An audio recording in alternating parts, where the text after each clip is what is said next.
Greetings, chat!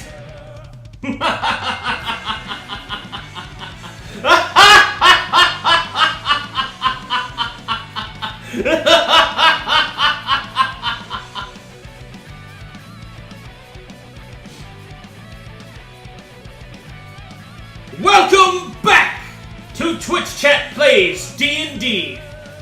I welcome you all, whether you have been here before or whether this is your first time. I will then now go over all the rules so that you know how the game is played.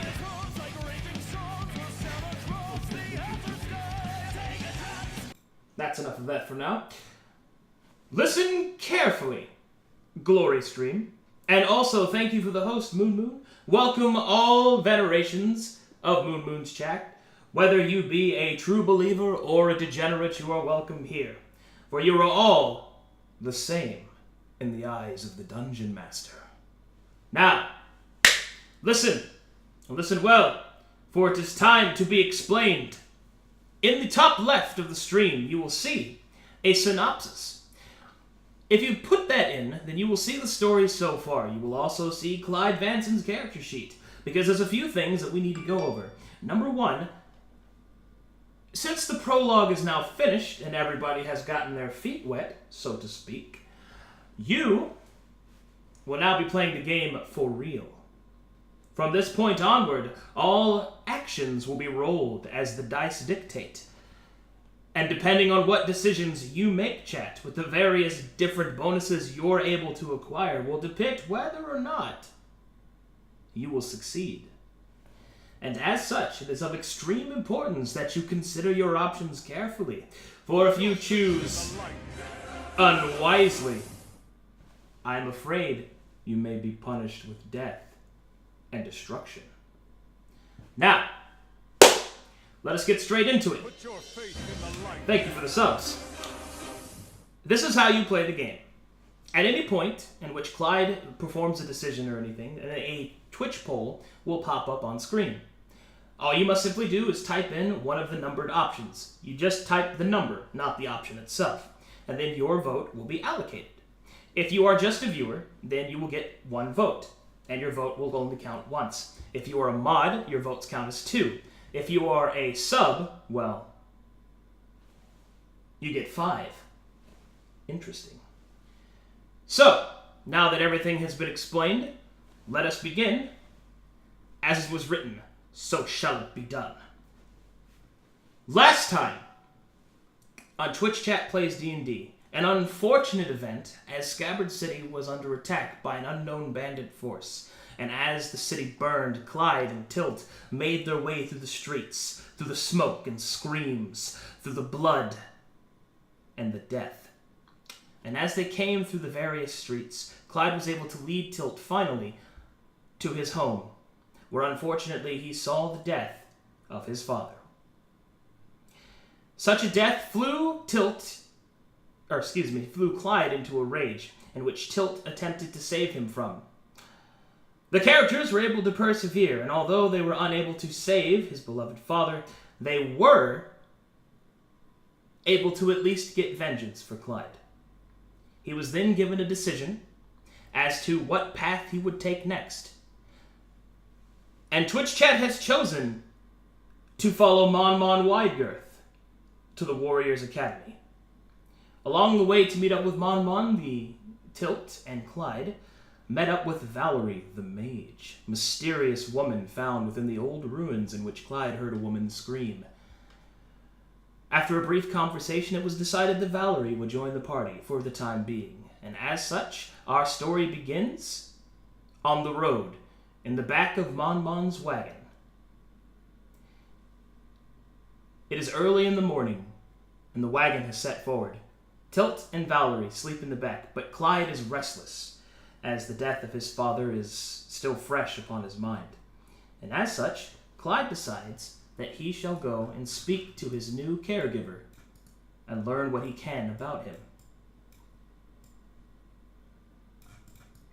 Clyde climbs to the front of the carriage and sits beside Mon Widegirth, who is currently trying to get his pipe unstuck, as a little bit of a morning smoke normally wakes him up. Clyde waits for a moment and allows Mon to finish his morning routine. And I just noticed I don't have any music up. One moment, let me remedy that. Hold on a second, chat. Everything's breaking. Oh God. Oh no. Oh no. Just move. It won't move. It's not moving. Okay, there we go. Holy shit. That could have been bad. Ugh. Sorry, everything's breaking. Okay.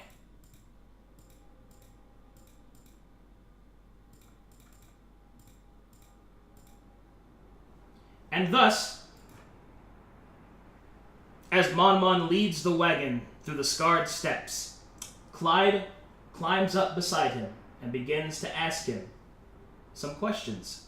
Many things ring inside of Clyde's mind.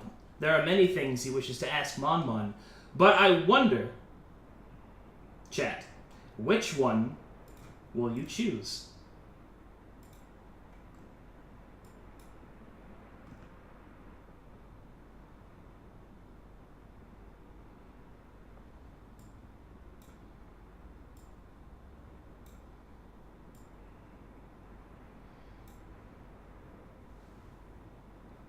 What the? Why is it on the wrong screen? That doesn't make any sense. Why is it on the different screen? What the fuck? Why is it on the screen? What the? What? Why? Oh my god, I didn't do this before! Oh, jeez.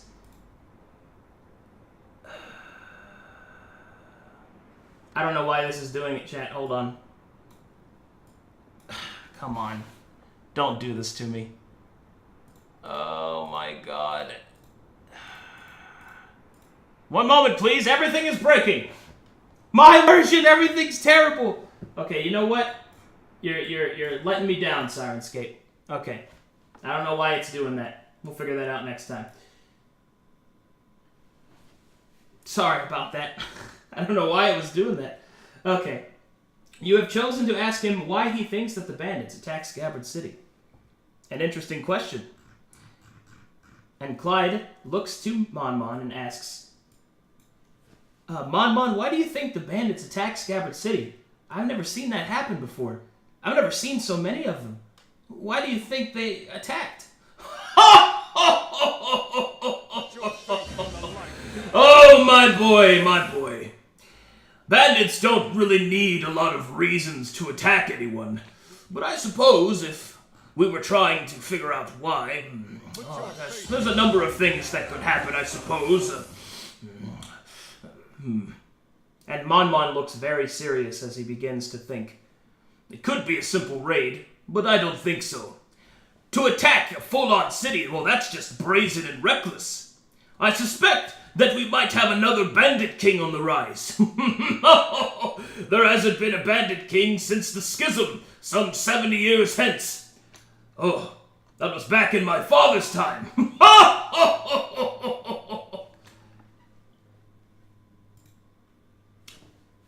Okay. It seems that your question has been answered. But there are many more questions that pick at Clyde's mind. What do you ask next?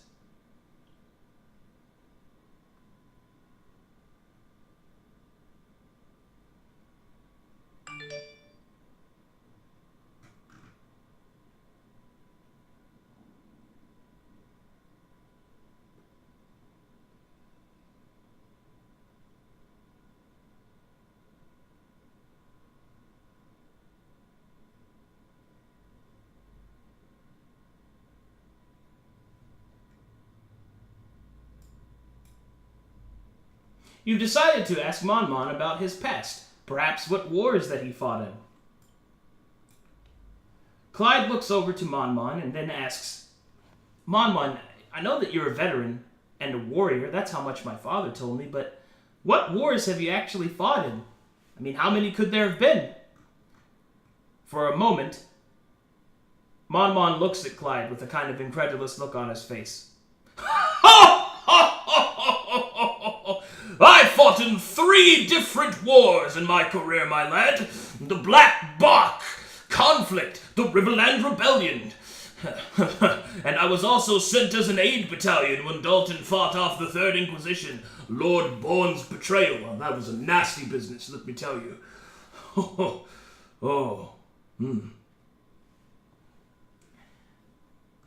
Clyde had heard of these different wars before, but wanted to ask more. But which would he ask about?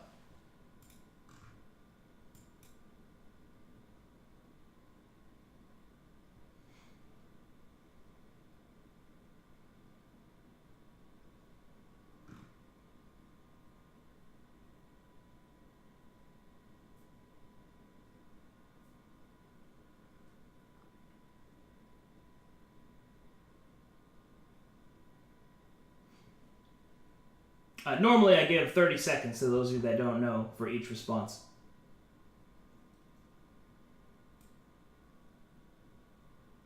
You have selected to learn more about Lord Bourne's betrayal. Interesting.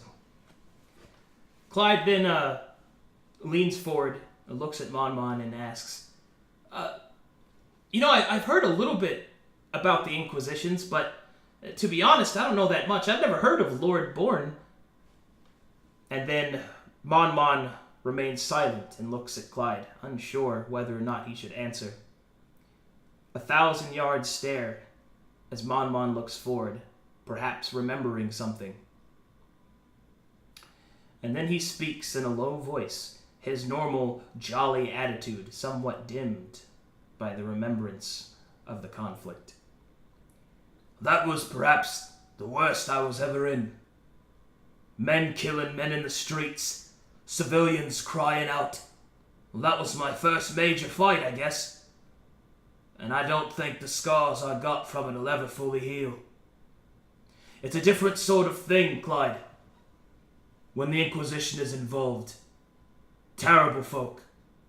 They come and they find you in your homes and stab you in your bed, and all in the name of their various gods, as if that makes it all right. Never fought us in the open field, Lord Bourne didn't. He always sent his men at night. The one true battle that we fought like men, he lost. And the cinders from his burning estate, that's probably the only joy I ever felt.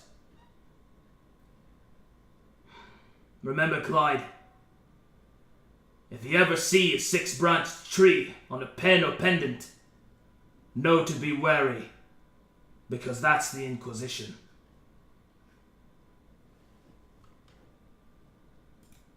Clyde takes this lesson and puts it away into his mind.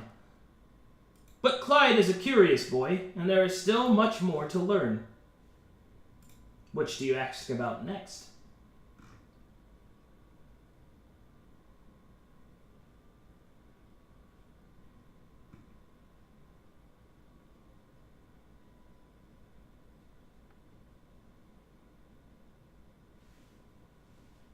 I'm afraid to start music chat because I feel like it's going to explode on me again. But I'm going to try it. Here we go.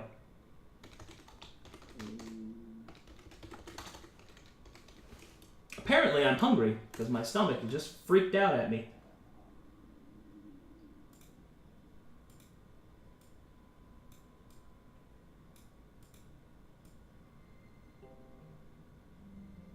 Hey, there we go. Some traveling music. All right.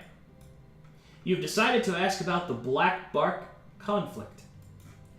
Clyde looks over to Mon Mon and says, I've actually heard about the Black Bark conflict. Wasn't that a bunch of, wild men just coming out of the trees and just stabbing people at the gates? Oh! My boy! Oh, there was much more to the Blackbark conflict than that. Oh, that was when the Blight Druids decided that they knew better than the old circle of how nature was to be rebalanced, or whatever it is that they... I'm not really very clear, but that's more or less what it was. And so they built up this great tree, black and coiled like a snake, and started slaughtering civilians in Brownport. That was a few years ago, probably when you was a child. Oh, I still remember the flames from that great burning tree. The smell was horrible. I ended up burning my uniform to get rid of the smell.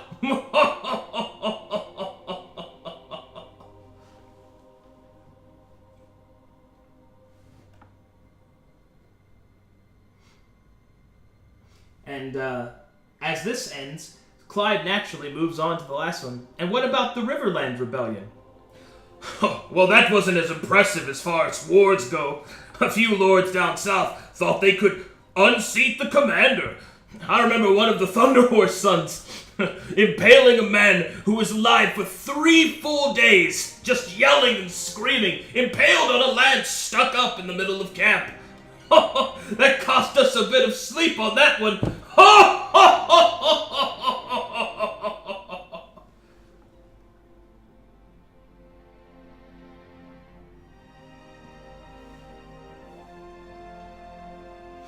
All right. More questions still fill Clyde's head. I wonder which one you will choose next, chat.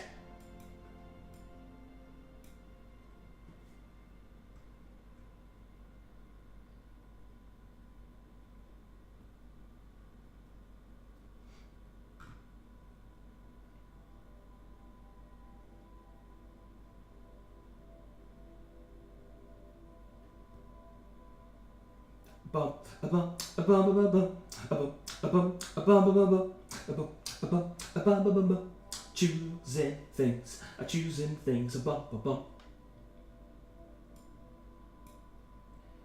You have chosen to ask, what is the Academy like? I hope you don't take this the wrong way, Mr. Widegirth, but I've never heard of your Academy before. Is it new? Is it just far away? Mon takes a moment to look at Clyde and his bold statements, throws back his head, and begins to laugh.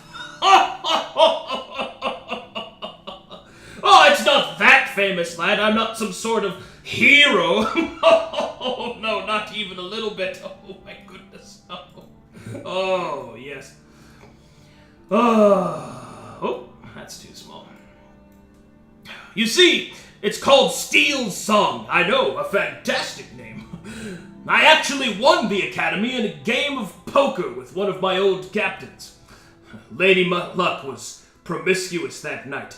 She touched me, Clyde, rubbed my shoulders, whispered in my ear. I could feel the heat of her breath upon me. It's good times, lots of drinking. I can't wait to get you there, my boy. There's so much training in store.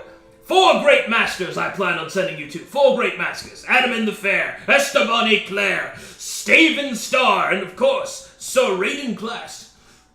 Cannot wait. Clyde is brimming with questions at what his new masters might be like. And thus, which one should he ask about?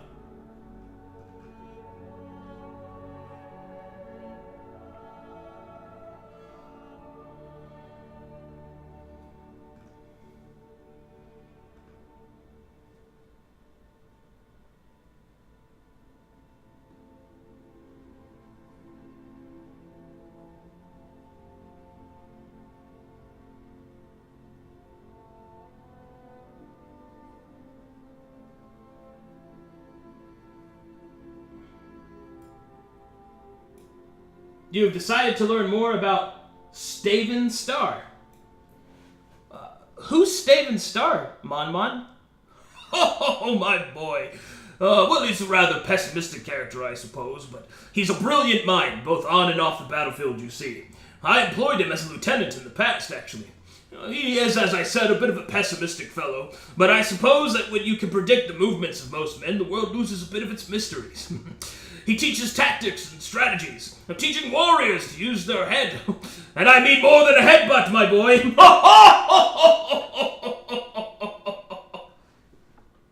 The sub-alert froze? Really? Oh my god, I'm sorry. Everything is breaking today, guys. Okay, let me just...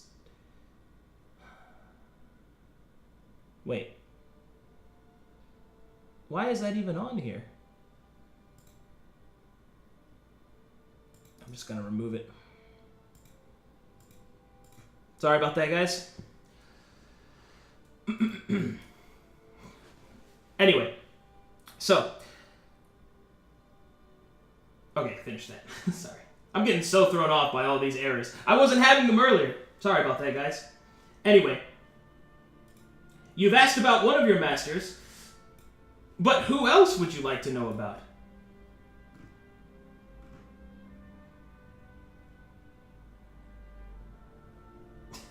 A full mind allows for stronger headbutts.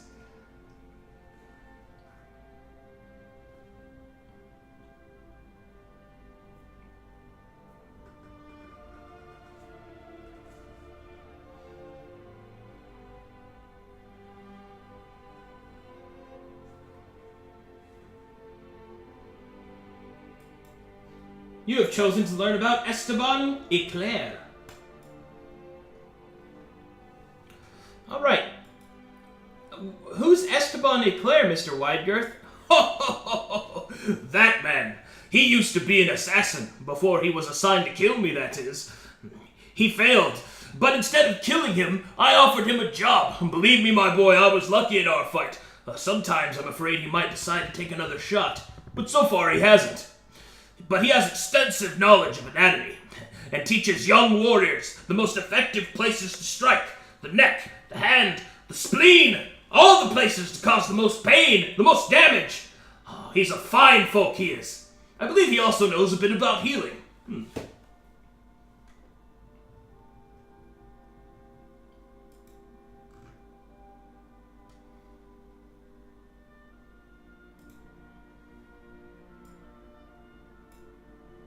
What would you like to learn about now, chat?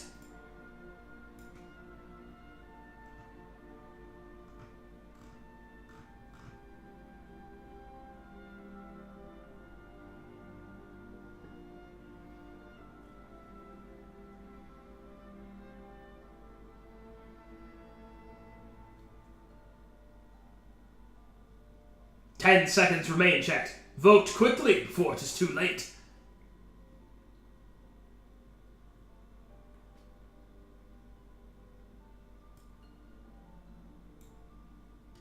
You've decided to learn about serrating clast. Oh. Clyde looks over to Mon and asks, "And who's serrating clast?" "Serrating clast? You've never heard of him, my boy. Oh my goodness. He's perhaps one of the greatest duelists in our age. Oh my goodness. He is an artist with any weapon. And in his old age, he asked me to train all the young people in my academy. And of course, I would never turn down the offer of such a brave warrior. Not at all. My goodness. I accepted without hesitation. Be sure to treat him with the respect he deserves, lad, lest you find pain from the end of a wooden practice sword. Ha ha ha ha ha ha ha.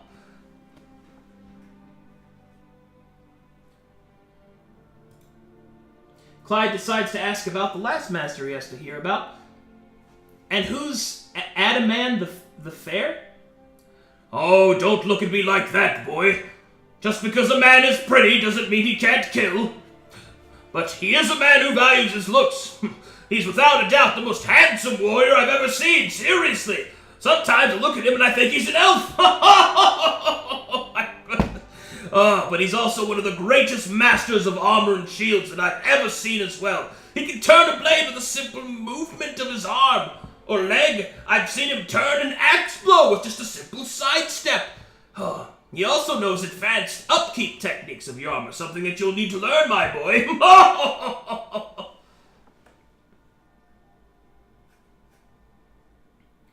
And it seems... I'm sorry. His voice cracks me up. And it seems that time is coming to a close as the sun begins to dip low. And as such, Mon starts to look off to the side and study the valley carefully. Its precarious rocks, threatening to fall at any moment. Clyde goes back into the wagon to see how the other two are doing. And you see that Valerie is currently awake and is reading, like a nerd. Tilt is currently inspecting his dagger, making sure it's not broken, and also cleaning his other weapon, his greatsword.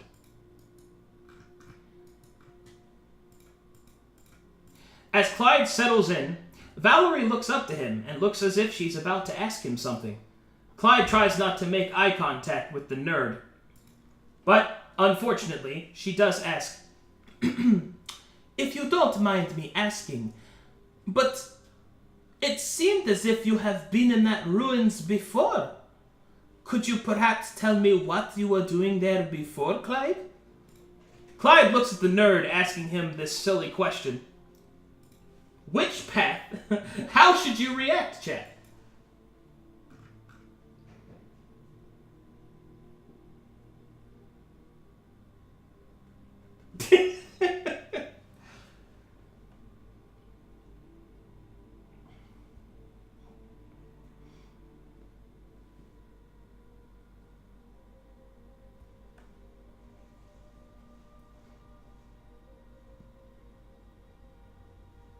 Vote quickly, chat!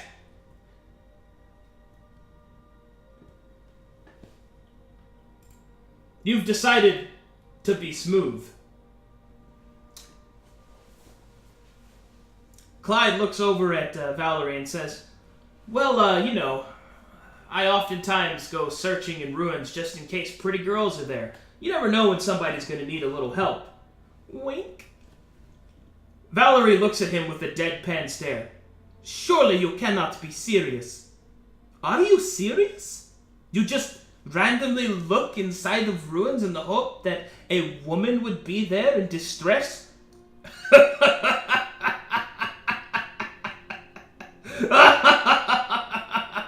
Tilt continues to laugh. "Please, an honest answer if you do not mind. Why were you there?" "Well, I was just curious, I guess. Just looking around, Really? Tell me. You must have seen the statue. Did you do anything to it while you were there?" "Well,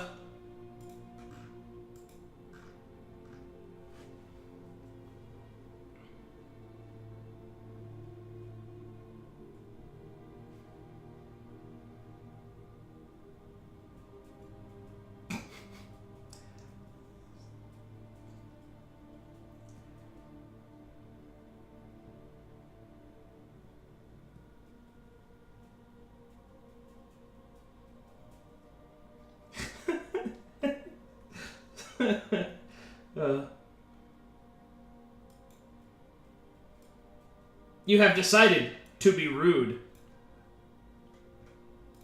Well, you know, I already told you that I heard someone screaming. So, yeah, I went in there. I looked at the statue.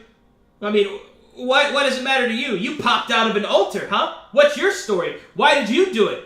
How do I know I can even trust you and your pointed fucking ears?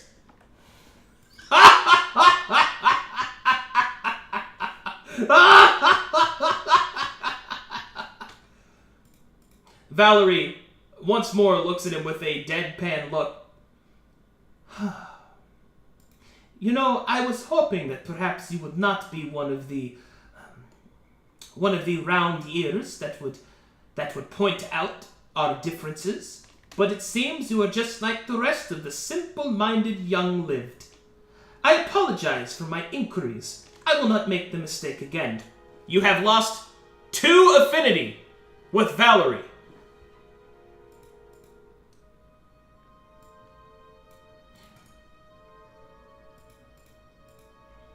Tilt walks over to Clyde, takes a seat next to him. Oh, don't worry, kid. Who cares what a fucking nerd thinks? After all, It doesn't matter. You went in there, you cleared it out. You did some good. And I think certain mages should keep that in mind. Yeah, we might not know what was going on in there, but there were skeletons, right, kid? And you took care of them.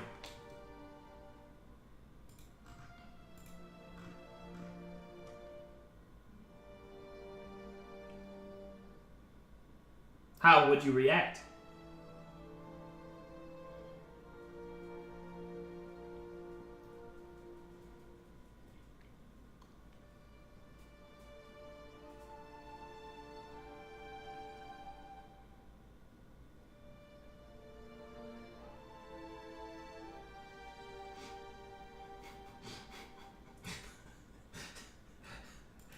You have chosen to be bold!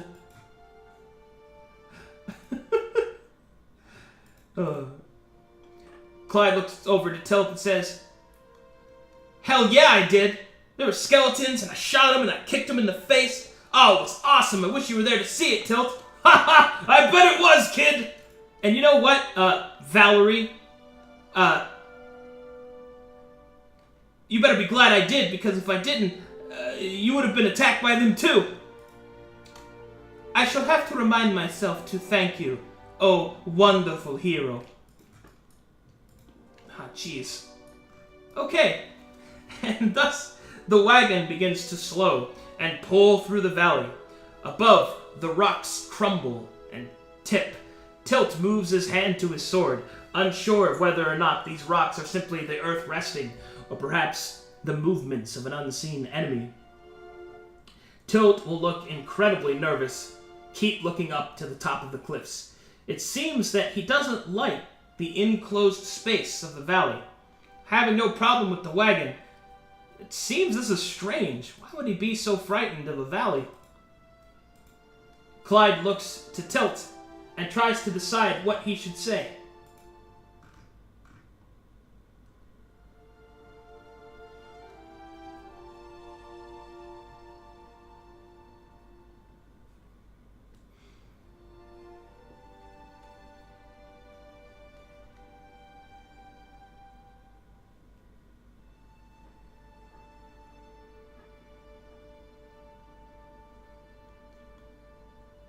Five seconds remain, chat.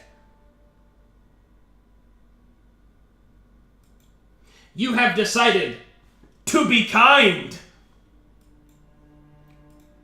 Hey, Tilt, don't worry. There's nothing up there. I'm sure Mon would have noticed it by now. How can you be sure, kid? Well, you can't really be sure of anything. But don't you worry. No matter what happens, I'll be there to help you. Thanks a lot, kid. As he seems to relax. You're the dependable sort. You might just be a dwarf after all. You have gained one affinity with Tilt.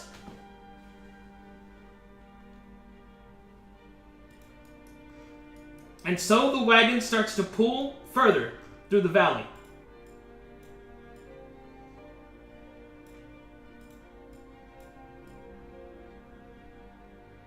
Sorry, I can't move them all at the same time. Oh, Tilt, get out of him. Tilt, please. Thank you. And as the wagon moves through the valley,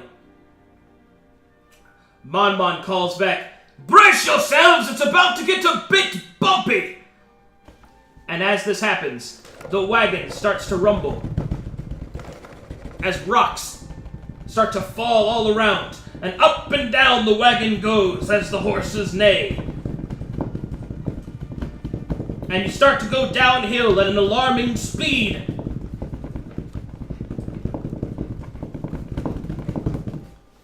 And as this happens, Tilt holds on steady to the side of the wall of the carriage.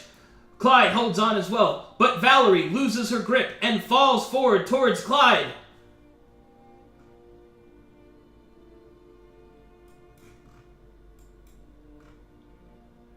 What do you do, chat?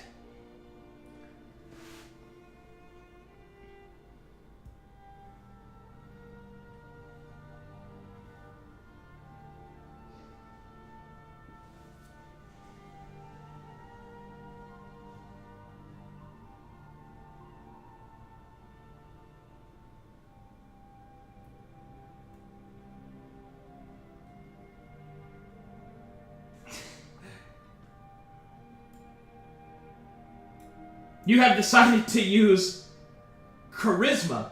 But I wonder, how would you use this charisma?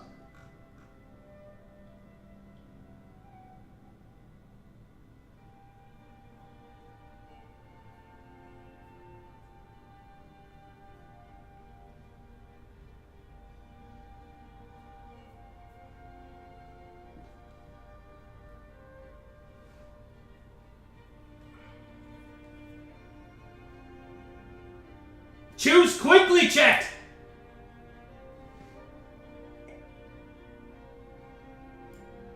You have chosen to be smooth. Valerie falls forward and Clyde catches her and holds her for just a moment and says, "Don't worry, Valerie. I've got you. Why don't you sit next to me? There's more things to hold on to over here. And besides, it seems to be less bumpy over here." Valerie blinks. Yes, of course. Clyde adjusts his hair and winks at Valerie. Valerie turns her head and does not look at Clyde and begins to read some more. What a fucking nerd. Mixed messages. Oh god, smooth like damn butter. Oh god. Alright, and so, the wagon starts to move forward until finally the sun dips low in the sky. And as darkness slowly covers the scarred steps, so too does Mon Mon pull the wagon over and decide to set up camp.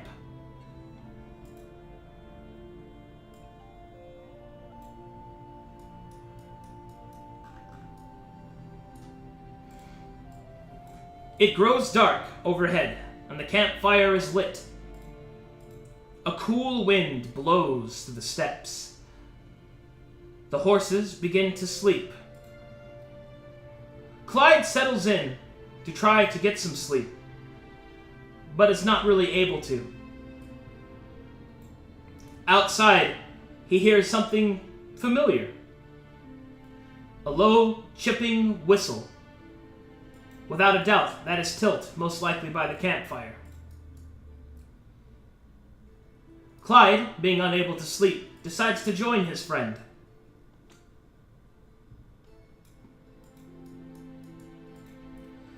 Tilt seems to just be whistling.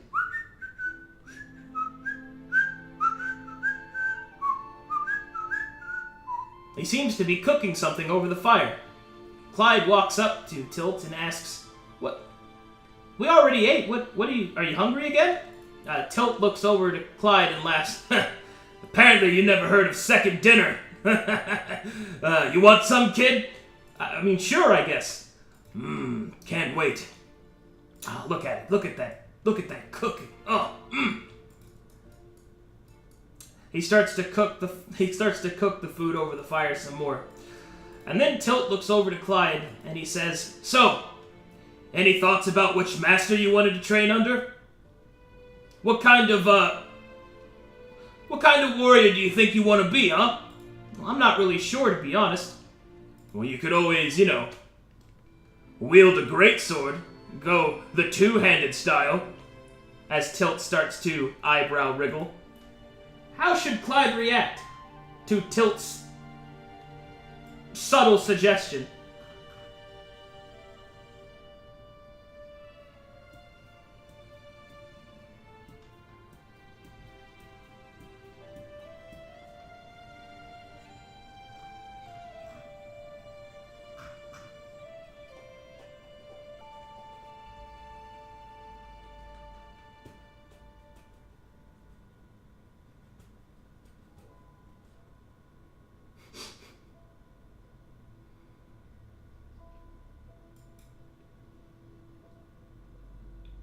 Okay, you've chosen to be smooth. Clyde looks over to Tilt and says, "Well, I'll choose whatever weapon makes me look the best, I guess." "Oh, come on, kid, this is a serious question. You gotta take warrioring real. It's a real thing. Soldiering's nothing to joke about, alright? You should really give it some thought about which master that you want to take. Oh, well, I just don't know. Ah, it's alright, don't worry. You'll figure it out. I'll be with you the whole way.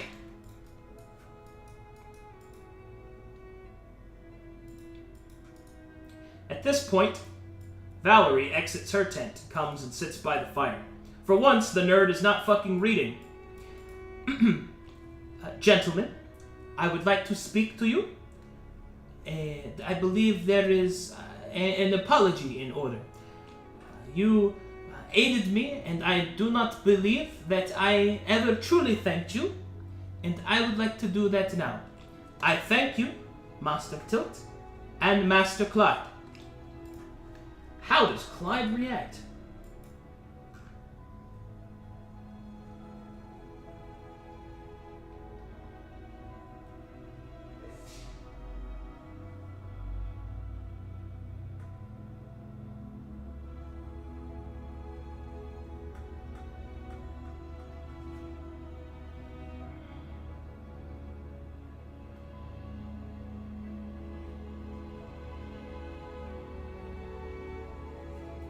Don't let the kindness die. You have chosen to be kind. This is a critical moment, and as such, Clyde summons up the charisma that he has gathered over time. And I believe Clyde's charisma is a +2 due to Twitch Chat's previous actions. So as such, Clyde will attempt to be kind to her and perhaps heal the rifts.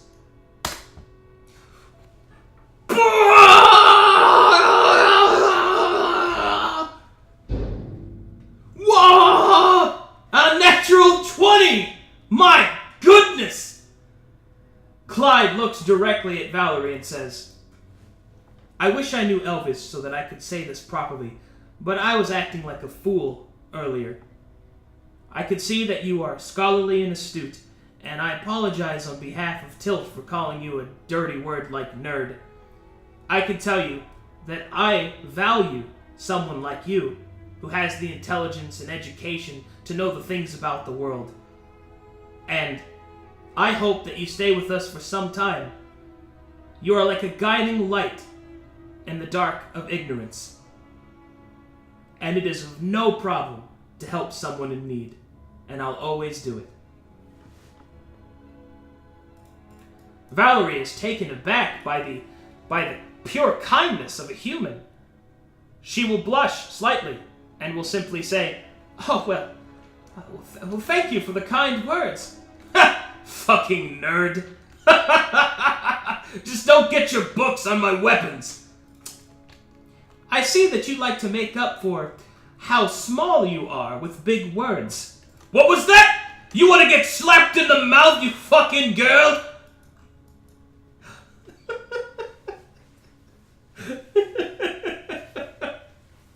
Oh, God. Sorry. Clyde looks over to Tilt.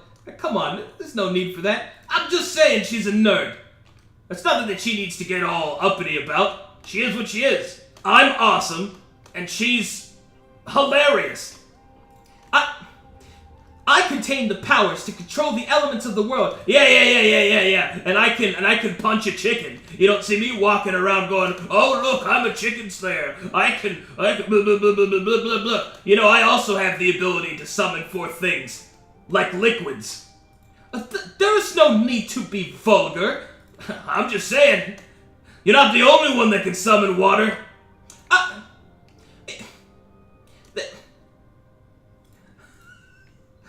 Come on now, there's no need for that. How should Clyde react to Tilt's meanness?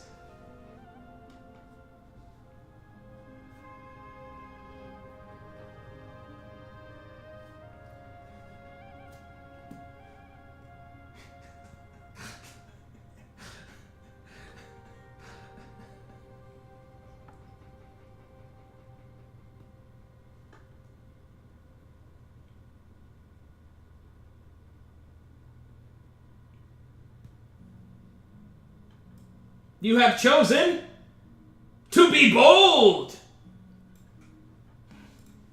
You know, if you're looking for somebody to slap in the mouth, I'd like you to take a shot at me, Tilt. Unless you think you're not up to the task. Unless you think your courage is in short supply.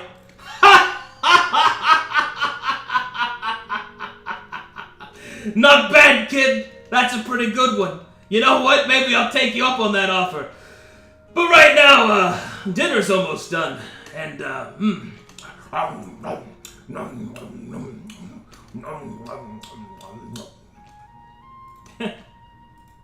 Valerie will even smile at Tilt just chowing down on some extra dinner. The halflings, they have such strange cultures. Did you know that they have 7 official meals for the day? Really? Yes, 7. Oh, actually, 8. It's 8. What is the 8th one? Secret tea. Secret tea? Oh yeah, it's secret, so you don't tell anyone. Oh, I guess that makes sense. I'm just fucking with you. You fucking nerd. I've had about all I can... Valerie stops, suddenly, as if she hears something. She turns to the east. What is it, Valerie? Tilt takes a look to the east. I don't see nothing. She looks up. I sense. She starts to move forward. Whoa, it's dark out here. You shouldn't go... We're not in a safe place. Oh. Yeah, stop her, all right? Hurry, we gotta go with her till... come on, kid, I'm gonna waste second dinner. Tilt shoves the rest of the meat into his mouth and hops along and follows Clyde to follow Valerie, who keeps walking forward.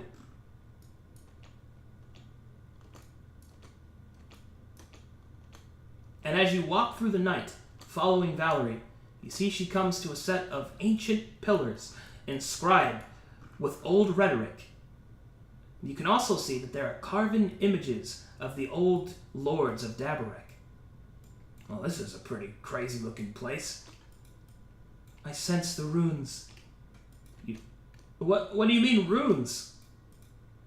They call to me. I can see them. What do you think she's doing? Just fucking nerding out is what she's doing. Watch, she's probably gonna, like, touch the runes and be like, I can sense the history. Come on. I mean, Valerie places her hand against the pillar. I can sense the history. Called it. The people here, they are not yet at rest. I can feel their pain. We must help them. I mean, it's dangerous. I think we should go back. Oh, come now, kid. If we go back, what's the fun in that? Plus, I want to see this nerd get herself hurt. Why are you so mean to her? I'm not really that mean. She can't even hear me. Listen, elves are stupid. I can still sense it further. See, look, ain't nothing. She's deaf as a bat. I don't think bats are deaf. Whatever. Valerie starts to move forward. Clyde thinks to look back, thinks about going back and waking up Mon Mon. But Clyde is far too bold and moves forward.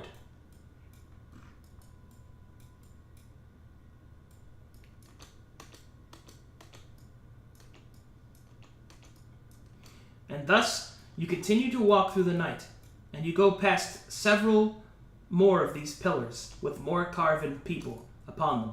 As Clyde looks at them, he thinks he recognized some of them from the old stories that he's heard. The different lords of Dabarek once split the country up into several pieces. These feudal lords would decide whom would rule the other in grand and illustrious duels in which all the world would witness. These blood moots were held, throughout Dabarek's history. Clyde is also almost lost in the lore of his own place, of his own homeland. Tilt sits there and continues chewing on his meat. Valerie moves forward and seems to uncover something hidden in the sands. We must help them. Clyde turns and looks at Valerie and asks, "Are you okay?" "Yeah, you threw Nerdin out there?" Finally, Valerie comes out of her trance. What happened?" "What do you mean, what happened? You started walking over here and we followed you." "Yeah, it was weird." I see." Valerie will look very embarrassed. "Well, I can promise you that it is for good reason. This place has been desecrated somehow. We must correct it." "Why? Do you not care about the kings of your past? Their spirits will not be laid to rest." Okay. What do we have to do?" "I do not know. It depends on what exactly is going on. We will have to descend, I am afraid." "Oh, finally, some action." Are you sure we should do this?" "Come now. Are you truly so afraid? Is this not the courageous man that saved me from the ruins?"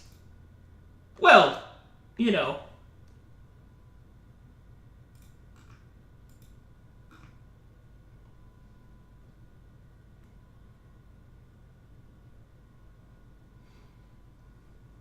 What do you choose, chat?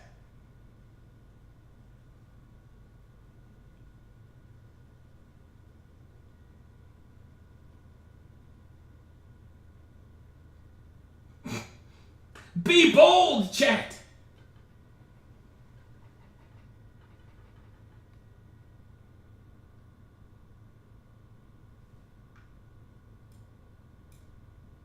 You have chosen to be bold. Clyde will puff out his chest and nod at Valerie. "That's right! I am the courageous man that saved you. Tilt! Step aside! I'll lead the way! Ha ha ha ha!" That kid's after my own heart. Hurry up, nerd! Yes, I'm right behind you. Okay. As you travel down the old stone steps, eventually you come to a break in the floor, where an old, precarious-looking rope hangs down inside of a mysterious-looking dungeon.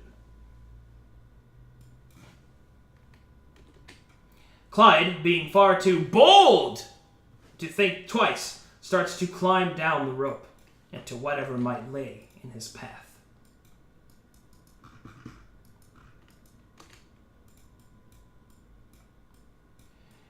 Clyde climbs down first and steps out into the old dungeon floors, lit by holes in the ceiling from the fading light. Strangely enough, it seems that there is nothing but darkness, however, ahead, and he is unable to see anything.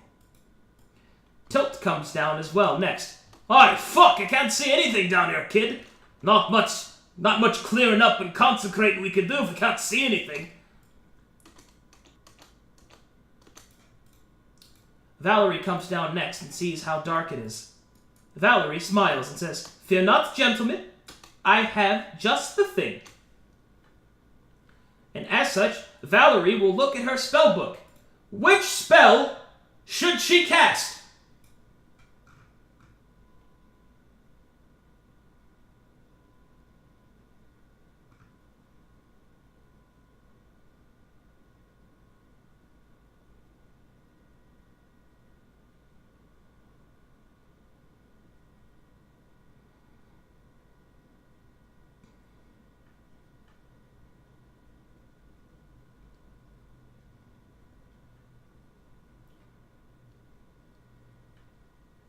You have chosen to cast Devil's Light. Valerie opens her hands and whispers the words, "To the ancient ones of the abyss below, I ask for you your light, as the flames do grow, and so my night might be beset in fright." And as such, light appears in her hand and floats around her, dancing. And the entire area is lit. Oh, wow! Nice! Finally! Something a nerd did useful. Whenever you are ready, gentlemen. And thus the party moves forward. As you move down the hallway, up ahead you see that there are 2 doors and a large opening. Clyde looks to Tilt and tries to decide which way they should go. Tilt shrugs, and Valerie suggests, Perhaps we should check each door before we move forward. That way we leave nothing behind. That seems fine. So Clyde moves up to the first door to the north. The door is old, made of wood, and has an iron latch.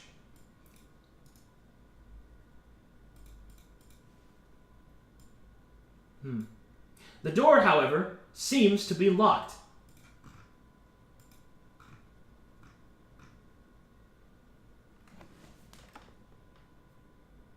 How will you face this challenge, chat?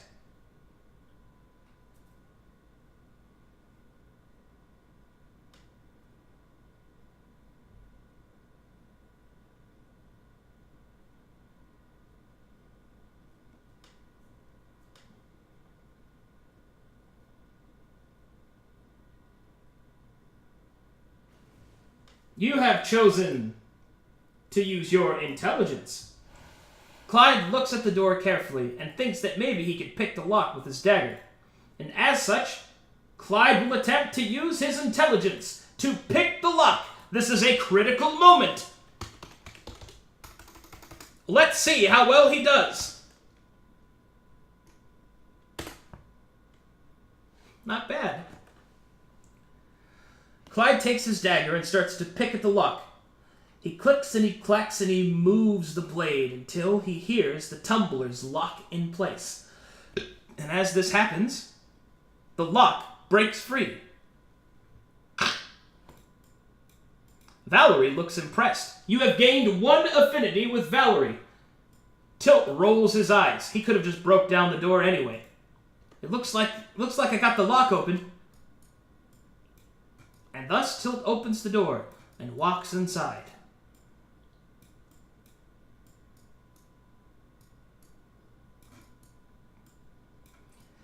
As you enter the room, you see an old armory of some kind. Tilt takes a look at the armor on the wall. Valerie moves forward, unsure what to do next. Clyde walks forward with all the machismo and confidence, as this is a place familiar to him. This is a forge. The weapons are old, however. Old and broken and rusted from disuse and lack of care. The forge is ashen cold and has produced no heat in some time. Valerie takes a look at the weapons and states, "These weapons are old. They bear the marks of the old lords. How strange. I'm sure some of these would be worth quite a lot." Clyde shrugs. "I don't really think of those so, Valerie. A lot of these are old, rusted, and broken. I mean, even if they are antiques of past, nobody's going to pay anything for a weapon that doesn't work." "I suppose you are right." "What about this armor, kid? Come take a look at it." Clyde walks up to the armor and notices that it is of dwarven make, and for a moment, tears fill his eyes. Tilt sees his tears and kind of looks to the side. "Oh, sorry, lad, I didn't." Valerie walks up. "What is wrong?"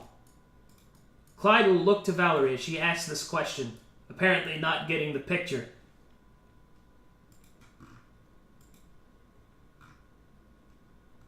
How should you react, Jet?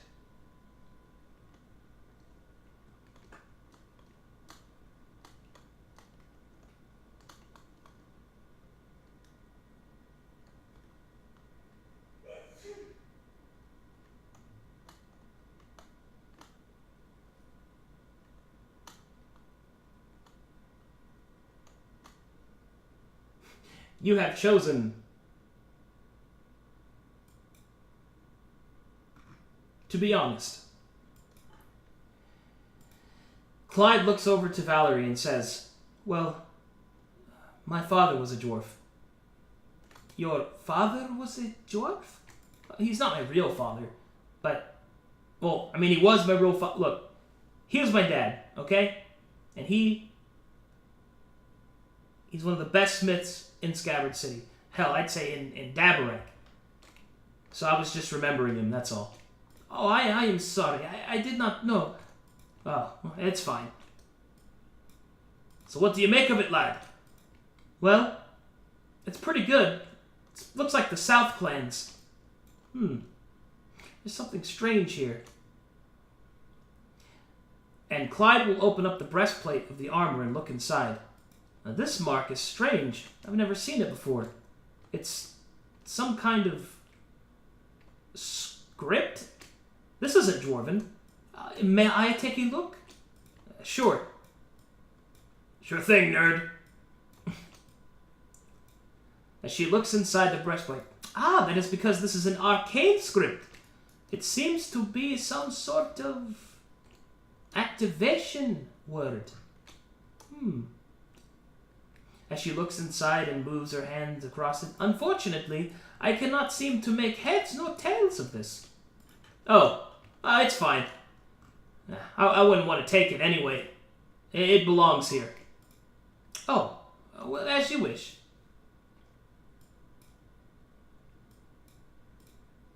Well, are we taking anything from here? I'd rather not. Well, alright then. Let's get going. And so you approach the southern door.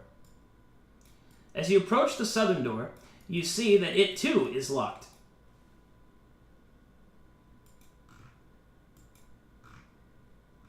How will you face this challenge?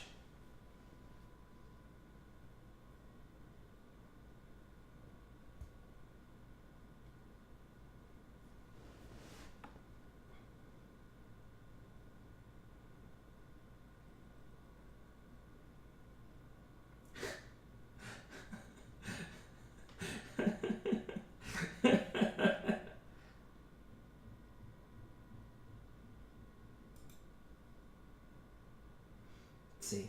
I wish my dungeon music wasn't broken, guys. One second, let me see if I can fix it over here on the side a little bit.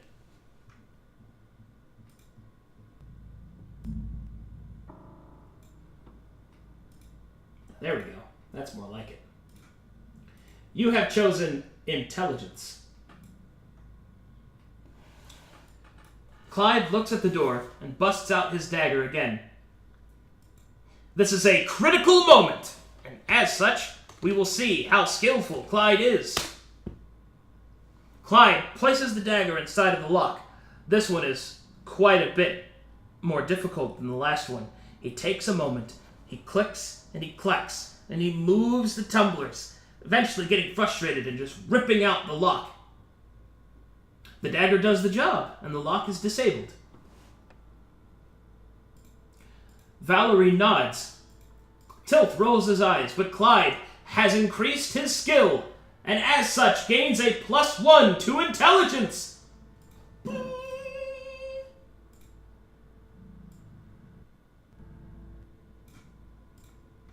Hold on, I'm going to go ahead and edit that real quick.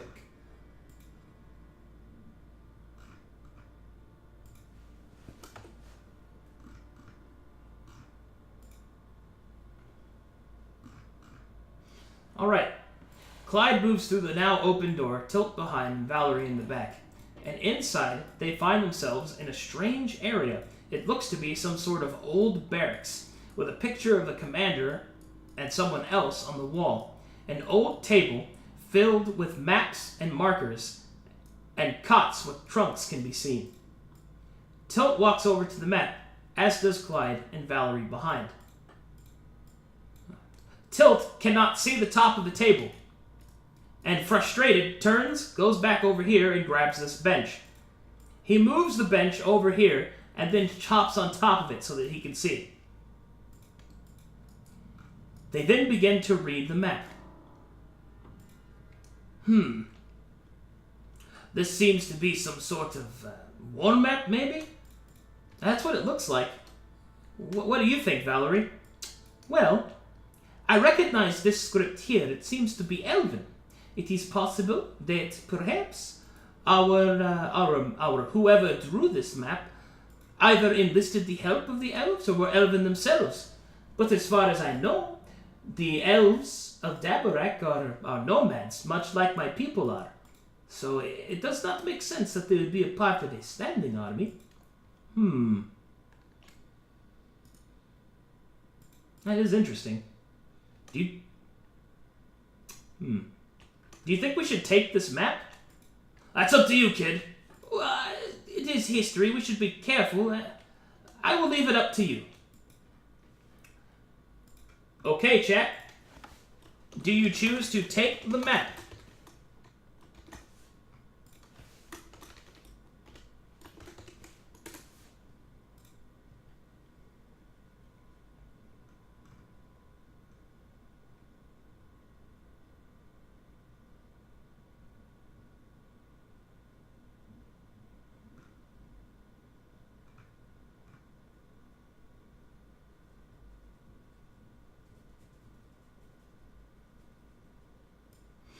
Okay, that's pretty overwhelming. You have decided to take the map.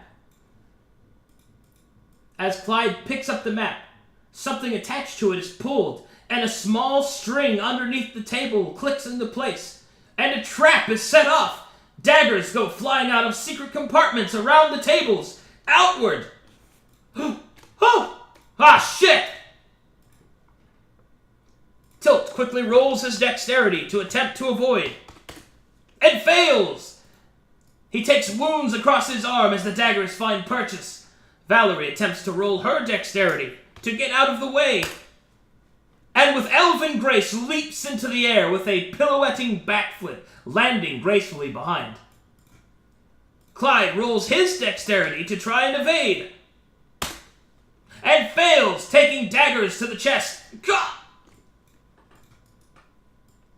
Oh dear, are you alright? No, I've got daggers in my chest. I'm not okay. Holy shit! As he pulls out the daggers. Man, nobody saw that coming, did they? Oh, jeez. Shake it off, lad. They're not that bad. They aren't that sharp. He starts to bandage up his arm. We have to be a little bit more careful, though. Clyde pulls out the small daggers and is bleeding a little. Tilt will help him patch up.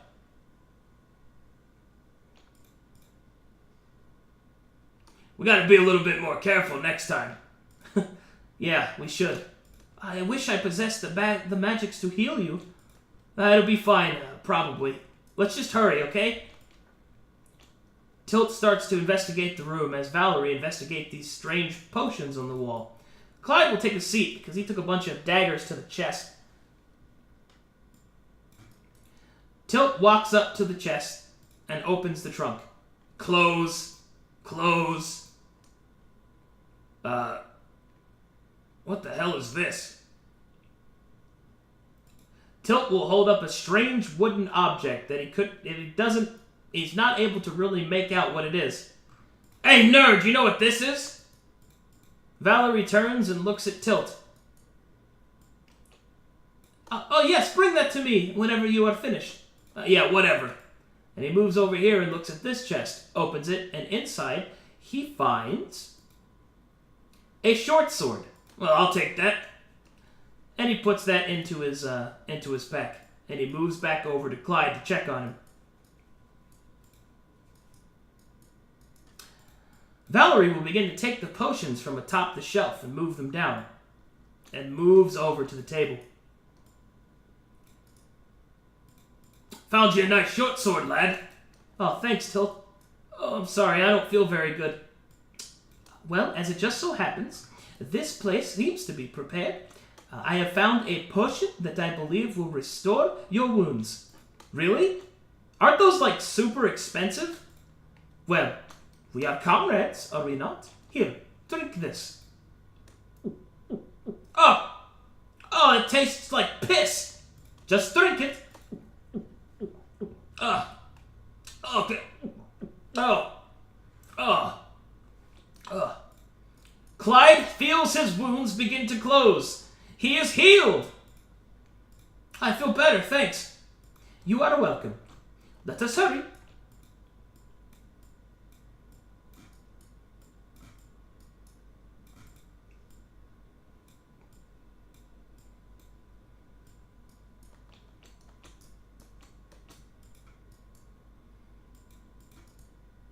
And as they exit the door, they move forward into a strange room filled with floating crystals.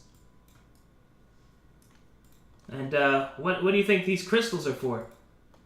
I'm not sure, to be honest. They appear to be quartz. Quartz has been known to possess the ability to capture souls. As they move further inside, the crystals begin to light, and a strange sound begins to emanate from the crystals. Sand can be heard swishing with the wind, and upon it, a cackle.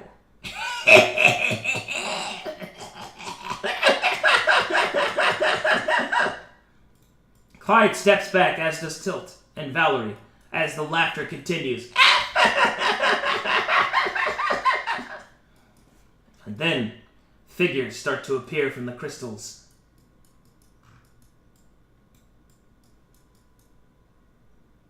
They leap out and dance. They bear with them strange axes and a disposition, teeth, eyes burning with hatred and spite. They move towards the party. They step back. What in the name of breakfast are these things, Valerie? They are sand strikes. What the fuck is that exactly? They are creatures of the darkness. Pull your weapons quickly, gentlemen. It would seem, chat, that the time has come for gratuitous violence.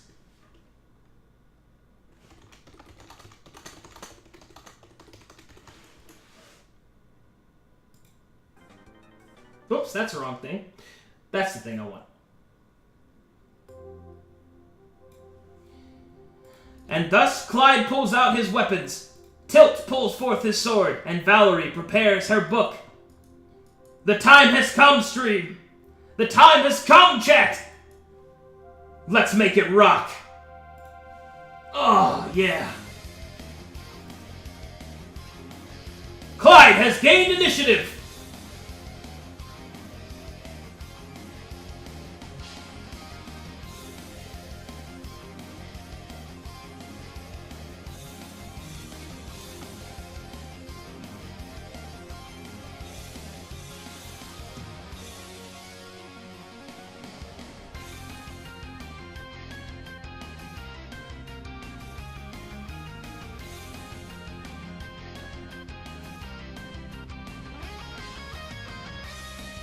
You have chosen an offensive action. Clyde pulls out his blades and moves forward to the closest sand strike and rolls to attack using his strength, which I believe is +2.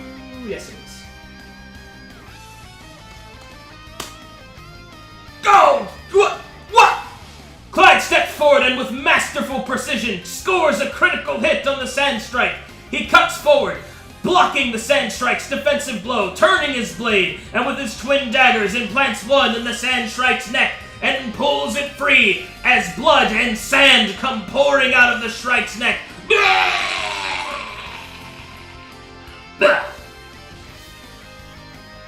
And as the sand strike is killed, it disappears.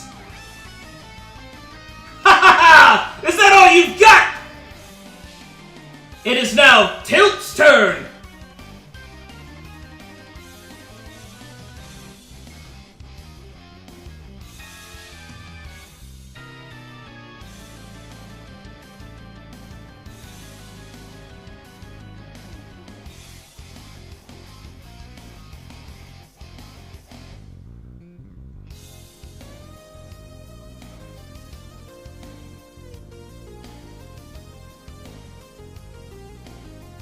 Choose quickly, chat.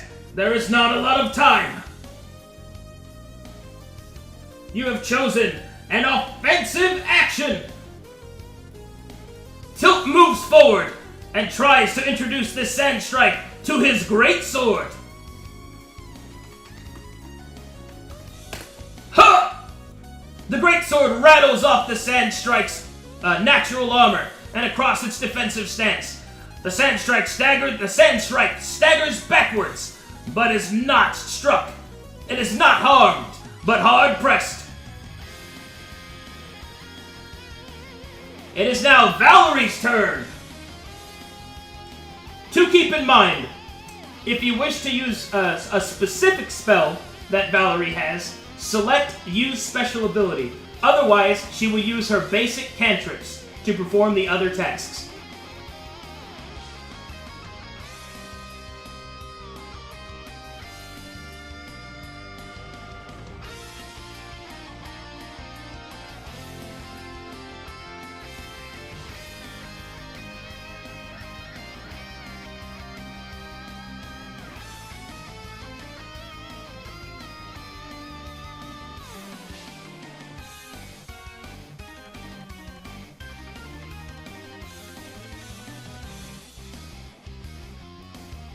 You have decided to use a special ability. Valerie pulls out her spellbook and reads the ancient words.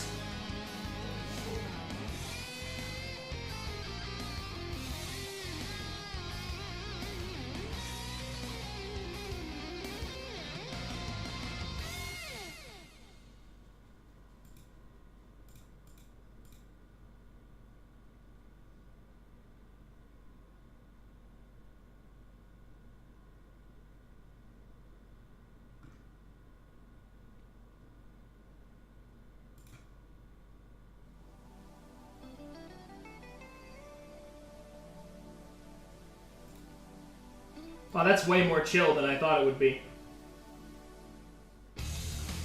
There we go.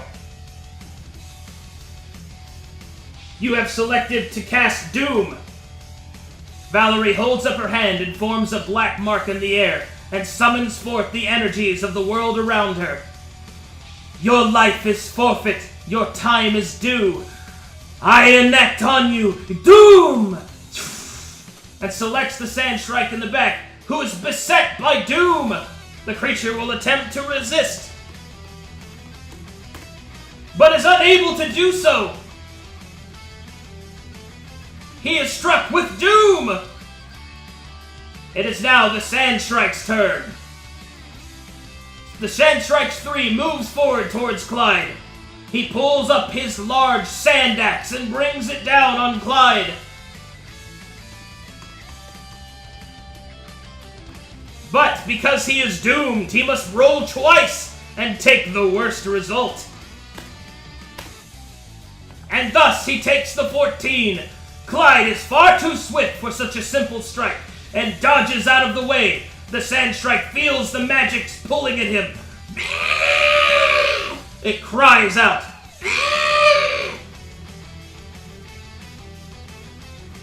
The next Sand Shrike moves towards Tilt and tries to strike him down, but rolls a critical failure. It lifts up its sand axe and brings it down over Tilt, who steps to the side. The sand axe is embedded into the floor, and Tilt is granted an attack of opportunity. Tilt lifts his greatsword and swings it wide. The Sand Shrike is struck across the face, its eye torn from its socket as it staggers backward. Ha ha ha ha! Let's go!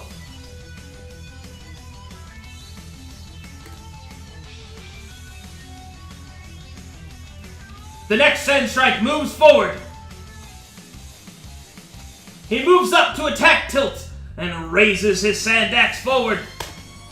And a critical failure as it misses Tilt completely and strikes into its ally. The sand axe embeds itself in the brain of the Sand Shrike, and it is defeated, and it disappears from our world, granting Tilt an additional attack of opportunity.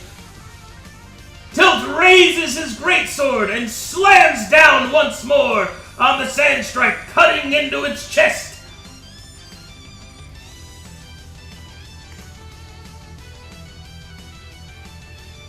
The Sand Shrike 6 moves up behind Tilt to move at Valerie. It is unable to attack this turn. Sand Shrike 7 charges at Tilt. It holds up its axe and wishes not to carry the same fate as its brethren. Oh no! Oh no! It seems that Tilt's luck has ran out as the sand axe falls true and strikes Tilt across the chest, his armor cracking under the heaviness of the blow. Tilt is knocked down. His blood speckles across the ground The Sand Strike screams in victory.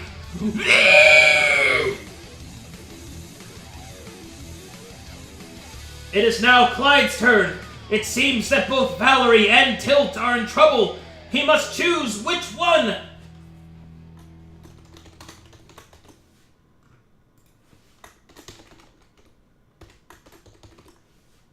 Which one do you choose, chat?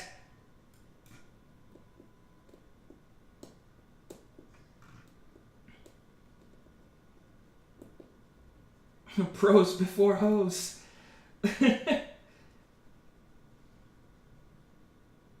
This is now a critical moment, chat. Tilt summons up his courage as he must make his decision.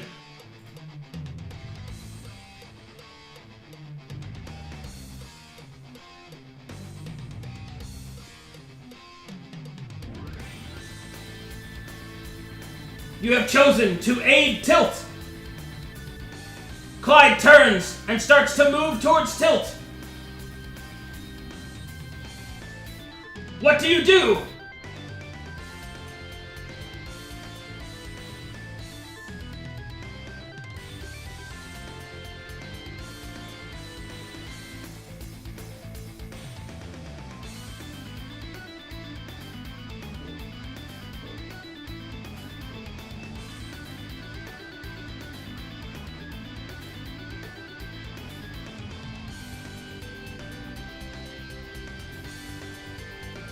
You have chosen to use a special ability, but which one would you use, chat?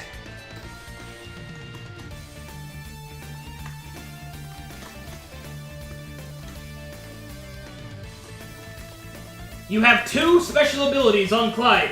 Which do you use? Remember, whenever you use a special ability, you cannot use it again for that day.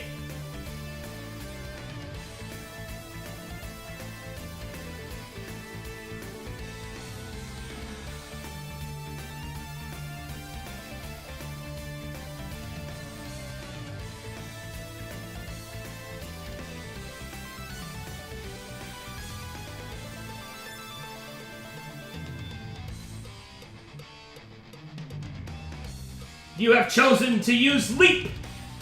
Clyde digs forward into his martial training and uses his special ability Leap. He runs up to the Sand Strike 3 and leaps off the top of its head. He goes swirling backwards, flipping, and lands in front of Tilt. The Sand Strike 3 staggers backwards. Sand Strike 7 is knocked back as Tilt is protected by Clyde. Come on! Come to me, creature! It is now Valerie's turn. She is hard pressed by the Sand Strike in her face.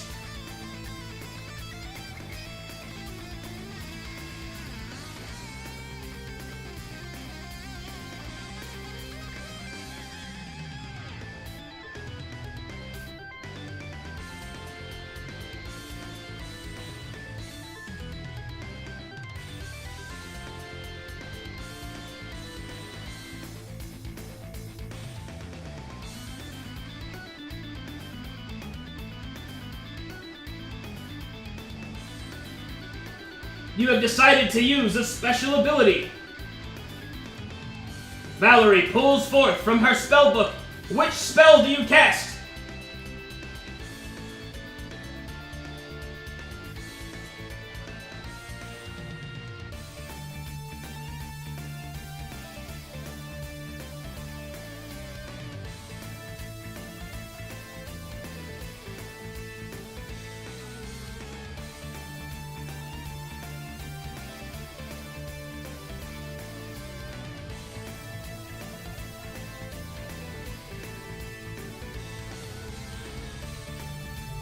You have chosen to cast Mage Armor! Valerie summons up her courage and summons forth the magics from within and begins to weave the spell of the ancient lords to grant her the armor of her people. But the Sand Strike, being too close to her, is able to interfere and is granted an attack of opportunity!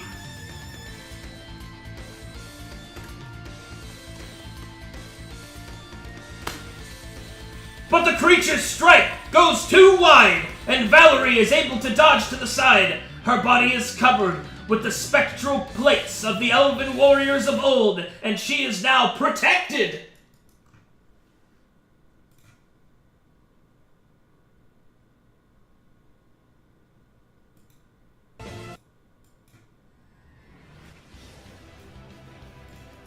And thus the battle continues. Tilt stands up from being knocked down and recovers for this round. It is now the enemy's turn. The Sandstrike lets out a screeching call and tries to cut through Valerie's magical defenses. The creature's blade strikes off of Valerie's magical protections. The armor of the Elven Lord Spectral returns the blade back to the Sandstrike. The Sandstrike staggers back from such a powerful defense. Sandstrike 3, doom still fresh upon its countenance, moves forward to strike out at Valerie. He must roll twice and take the worst result. And as such, doom pulls at the creature's strikes, causing it to miss completely. The Sandstrikes move in on Clyde to punish him for his heroics. The first Sandstrike strikes out at Clyde and misses completely as Clyde blocks blades with the Sandstrike and turns the axe into the air. The second Sandstrike moves forward to strike at Clyde's exposed side and fails completely as the shot goes wide into the sky. Yeah, I'm sure you're real mad at each other. It is now Clyde's turn.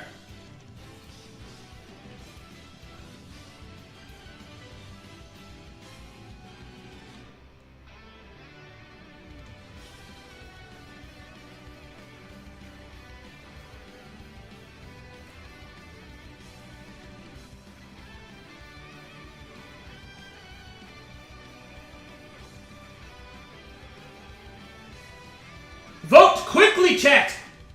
There is not much time!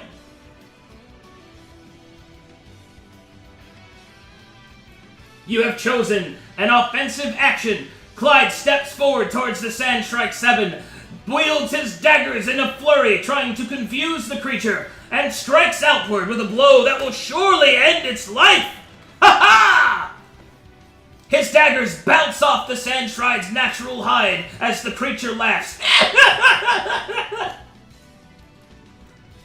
Tilt raises his greatsword and is ready to get a little bit of vengeance. Come on! I'm gonna drink your blood and spit it out because it's sand and it's weird! It's now Tilt's turn.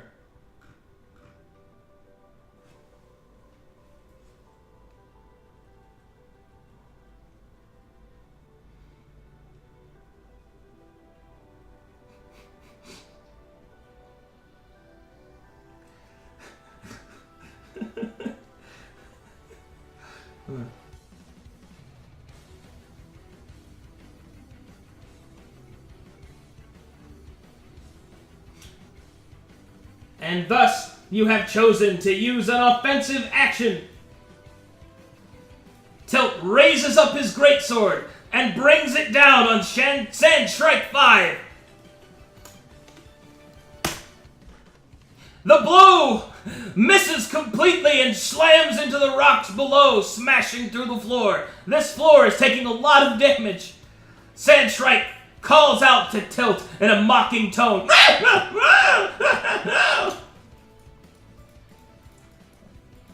Valerie is hard-pressed on all sides and must choose what to do next.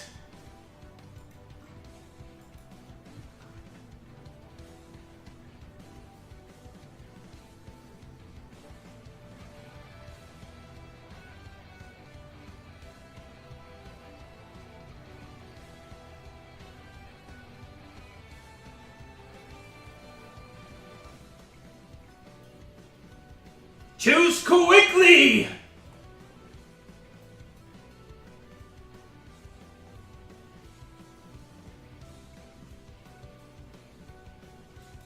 You have chosen a defensive action. As Valerie is hard-pressed, she thinks of even further defense and charges up her her book. And as she does so, a small arcane shield will appear, and she will hold it up defensively. Come to me, you creatures, and break yourselves upon my magics! It is now the Sandshrike's turn, and they will do just that. Sandshrike 3 unleashes the wrath of his Sandaxe, but feels the pull of doom upon him. As he misses completely, the axe swings wide. Sandshrike 6 comes up to try and bury Valerie and drown her in her own blood.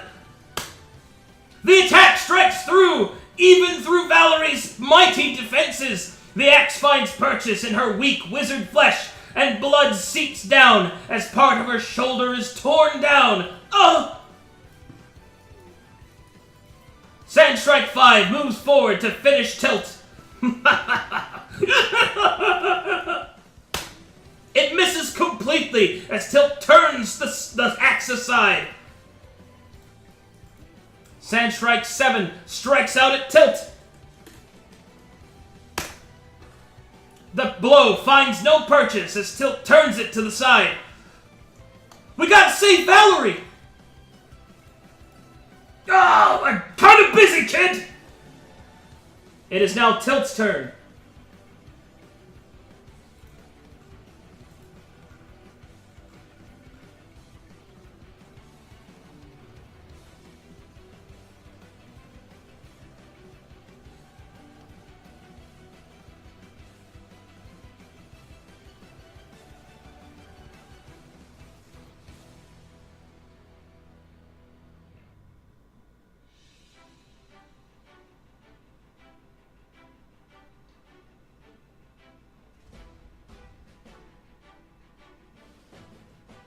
You have chosen to use a utility action.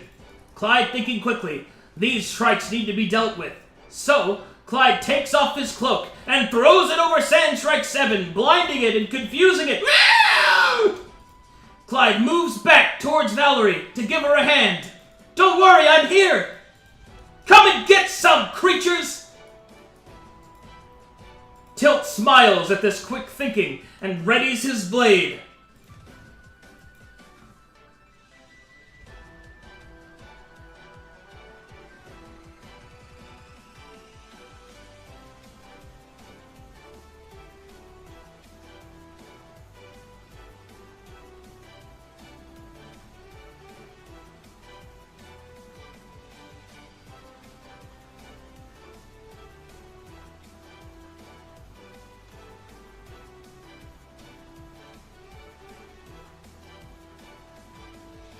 You have decided an offensive action for Tilt, who raises his greatsword. Come get some! And will bring down his blade! Missing completely as the blade skitters off the ground. Damn it!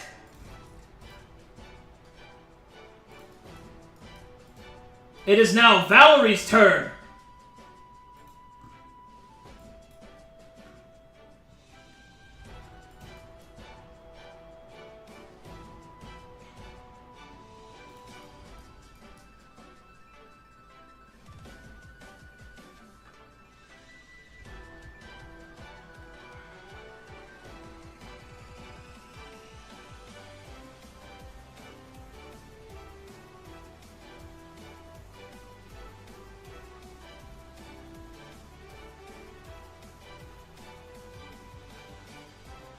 You have chosen to use a special ability. Valerie pulls out her spellbook and looks carefully at the arcane text.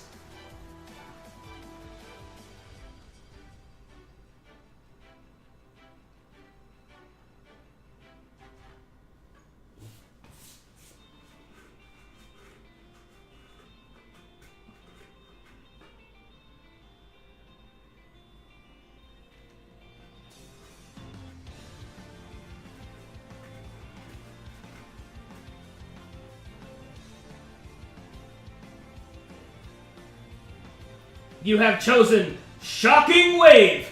Valerie, no longer being hard set by the creatures who are now distracted by Clyde's presence, takes a quick step back. by the powers of thunder and lightning call, make my enemies fall! And she summons forth a lightning storm within her hands, and a thunderous wave breaks out from her. Unfortunately, in her inexperience, the power of her spell not only washes over the sand strikes, but over Clyde as well. The sand strikes try to use their dexterity to evade. One is able to, one is not. Clyde, summon forth to your dexterity, quickly! It's the only way! Clyde leaps into the air, dodging the thunder wave easily. Ha ha! The sand strike drops low to the ground as the thunderous waves goes over them. The sand strike, however, 3, already doomed, takes the lightning directly to its face and falls to the ground and disappears.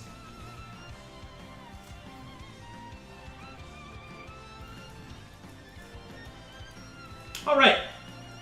It is now the Sandstrike's turn. Sandstrike 6 raises its axe to attempt to cut off Clyde's head.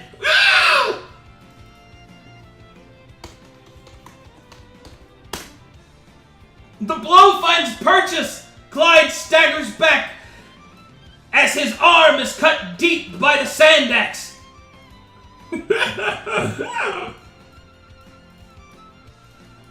Sandstrike 5 moves forward to finish Tilt. Oh, another blow finds purchase as Tilt takes another wound. The other Sandstrike moves forward to aid its ally with another successful strike. His leg is torn. Good. I don't got much more left in me, kid. It seems that Tilt is at death's door.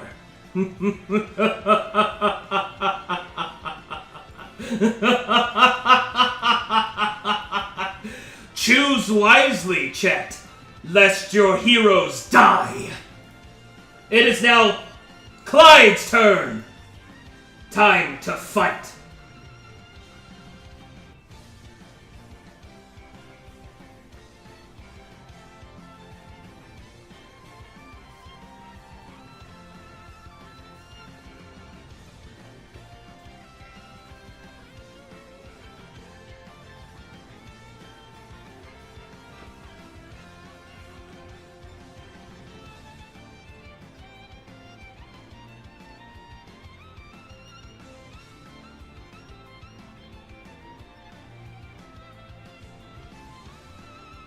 You have chosen a utility action.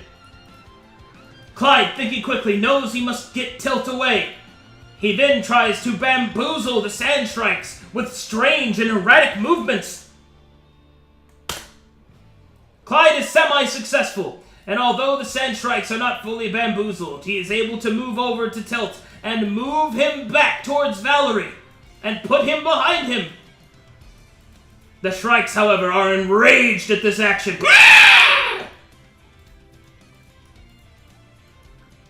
It is now Tilt's turn. Tilt, being at death's door, can try to summon his courage. It's the only option he has. He calls upon his will, but falters and falls to a knee. His blood seeps onto the stone floor. His time is limited. Valerie, your turn!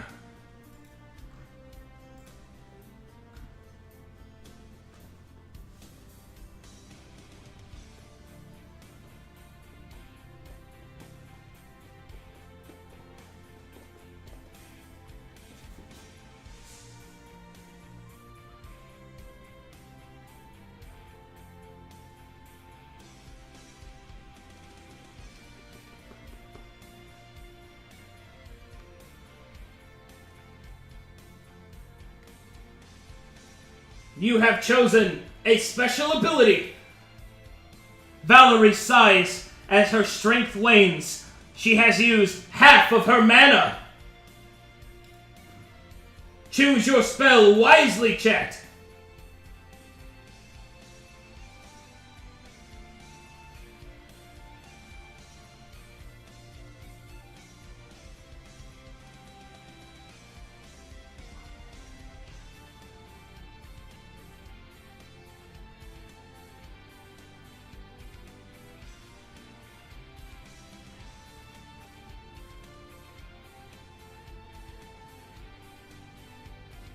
You have chosen celerity. But whom will you choose to cast it upon? Tilt or Clyde?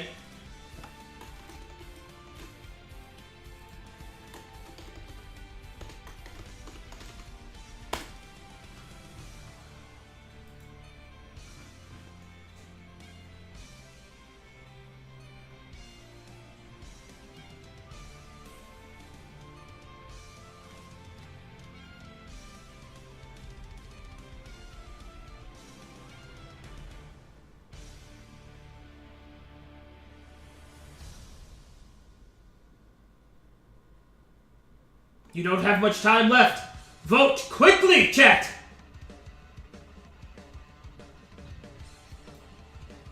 You have chosen Clyde! Valerie summoned forth the power of celerity. Let time not be the fool's errand. Call to me and unleash the Theron! Celerity falls over Clyde, who starts to shake with anticipation. Whoa! What's happening? Whoa, this feels really good! The Sand Strikes move forward and press in on Valerie.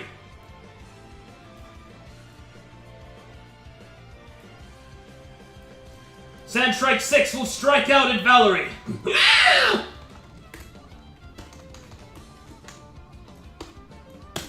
And will find purchase even through her impressive defenses.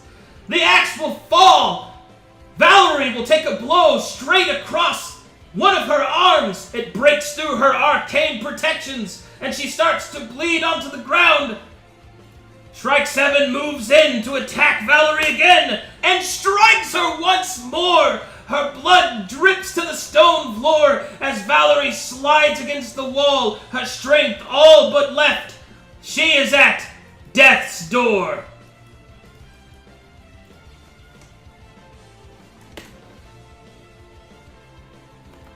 It is now... excuse me. Sand Strike 5 approaches Clyde and raises its axe. And its axe swings wide and misses completely. It is now Clyde's turn. The powers of celerity flow through his body, chat. Clyde is given 2 turns. So choose them wisely.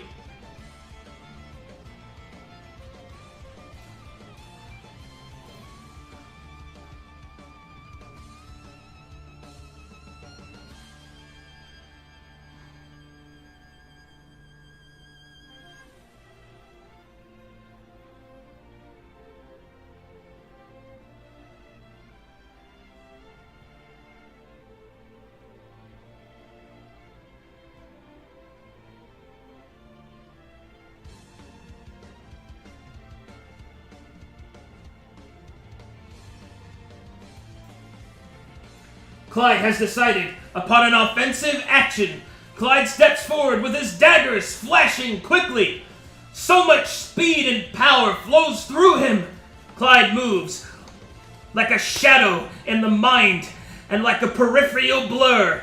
Moves up to Sand Strike 5 and receives a bonus to his attack. His attack goes wide and it misses in either case. It seems that the magic has thrown Clyde off balance. But fear not, Clyde is given a second turn.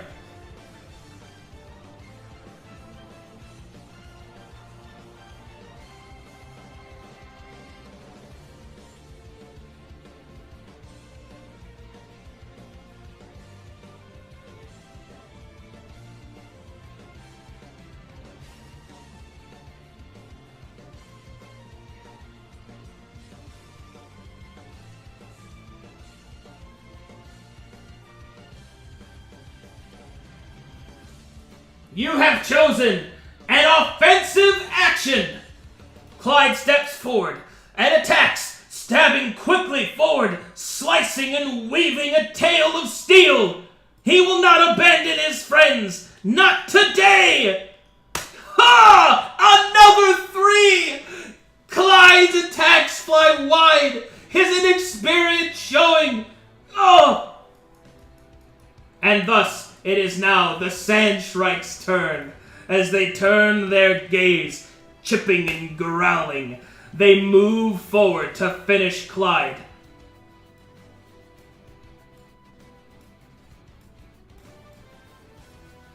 They surround him, his celerity aiding in his defense. But I wonder, chat, can it save him?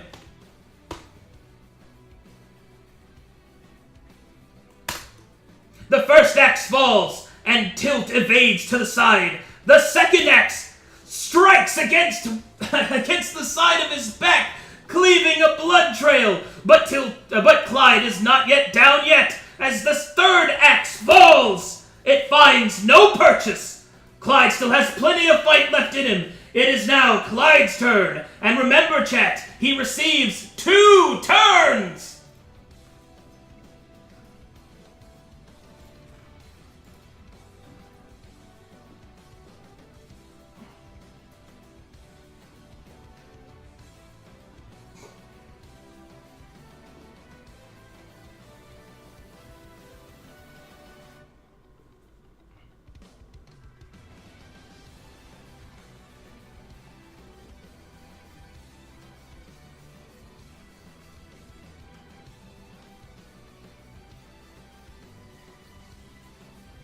You have chosen an offensive action. You wield your daggers, and with blinding speed from celerity, attack Sandshrike 5. A glorious strike!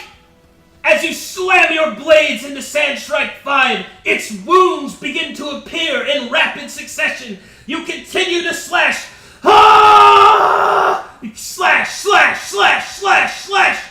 The Sandshrike falls backwards and onto the ground, and disappears. But remember, chat, you are granted a second action.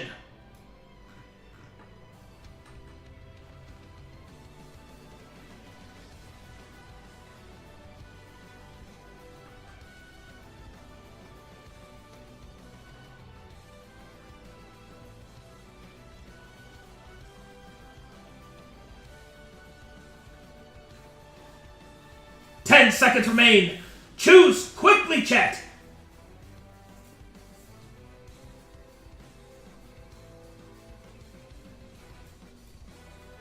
You have chosen an offensive action. Clyde wields his daggers and strikes out at Sandshrike 7. You'll pay for what you did to my friends!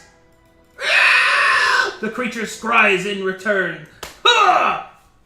Another resounding hit! The daggers find purchase in the creature's axe and pull it free from its grasp. As Clyde slices up its arm, the pain is too much. The Sandshrike falls backwards and disappears.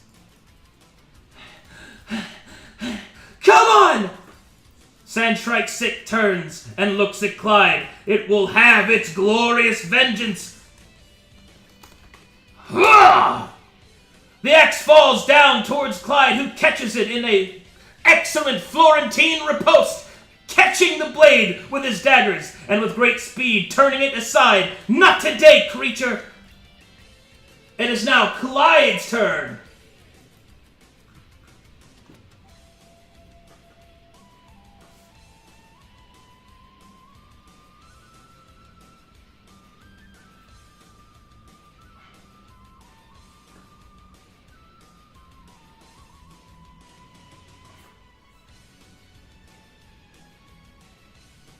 Seconds remain.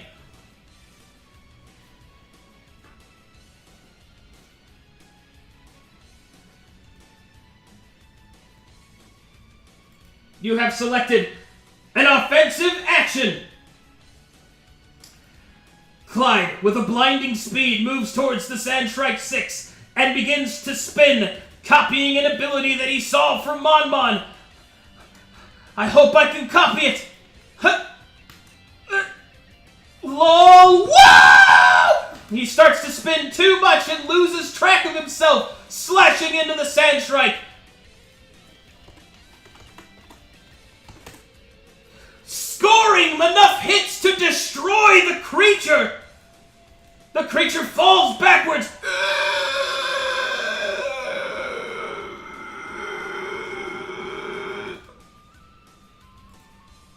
And for a moment, as Clyde checks the area around him, turning his head quickly, looking around, as speed and adrenaline pump through him in equal fashion, he looks to his allies. He looks around. Is it safe? Is it truly over? Is the time finished?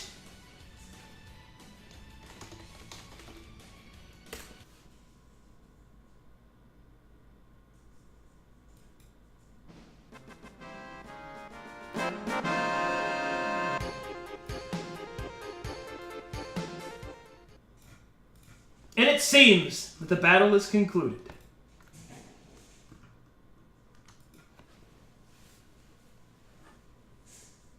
You have successfully survived your first real battle. Take a moment and cheer for yourself, chat, for you have done well. I hope this battle has served a lesson in that I will not save you should the dice choose to kill you. So in the future, please choose your actions carefully. Because if you do not, I will be waiting. But victory is yours, and I bow before your greatness, for now. And as such, Clyde turns to look at his friends and help them up. They quickly pull their bandages and start to save whom they can. They seem to look a little better, but they are still gravely, well, not gravely, but heavily injured. Valerie winces with each walk, and Tilt is unable to lift his greatsword properly. Clyde says, maybe we should go back. Perhaps this was a bad idea. We came this far. I don't think we should give up yet. What do you think, kid?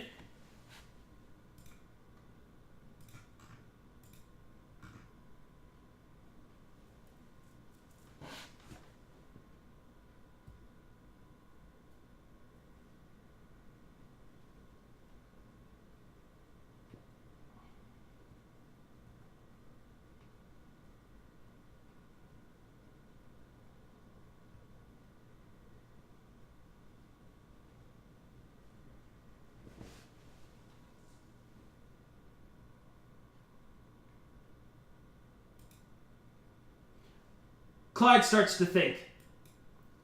Well, do you have any more of those healing potions, Valerie? I have 2, yes. But do you really think that is a good idea? Well, if we use those, then we can continue. I mean, they seem to be the guardians of this place, and these crystals are now dim. It makes sense to me that maybe we've defeated this challenge. After all, we can always choose to go back later. I suppose that is right. Aye, I guess that's true. Alright, give me the potions, nerd. Here you are. Thanks.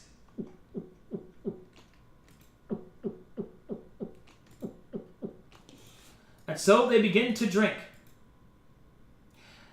And then Clyde straightens himself up and then decides, let's at least look at this area before we decide to go back. There seems to be no immediate danger. Valerie will agree and begin to inspect the crystals. Tilt leans against the wall, still pretty tired. Clyde will stand in the middle of the room and inspect the nearest door. As Valerie examines the crystal, she begins to denote that these are in fact summoning crystals, and these creatures, being outsiders, were bound within. And she believes that Clyde's original synopsis of this being the guardians of this place to be correct. And she doesn't sense any more magical presences. So it is possible to continue.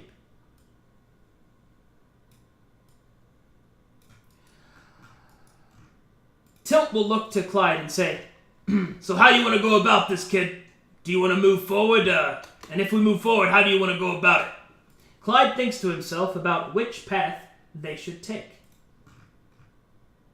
So, how will you address the further situations, chat?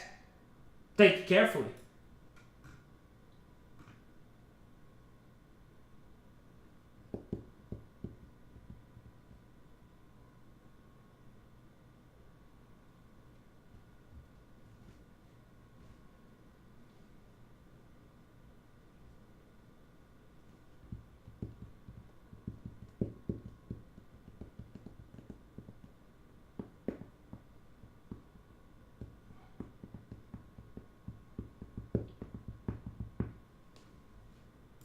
You have chosen spicy dialogue.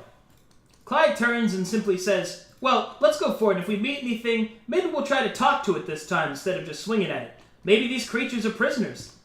Yeah. We can convince them, I'm pretty sure. Clyde will nod, and Valerie will join him as they walk through the next door.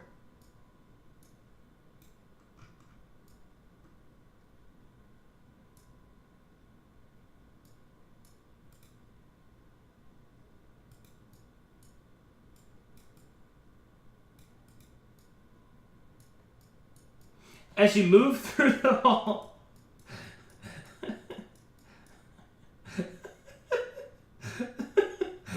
I should be clear. I actually forgot to make the one that lets you choose if you want to be loud or quiet, or if you want to try and talk to things. So I just used that one, and I was just gonna augment it a little bit.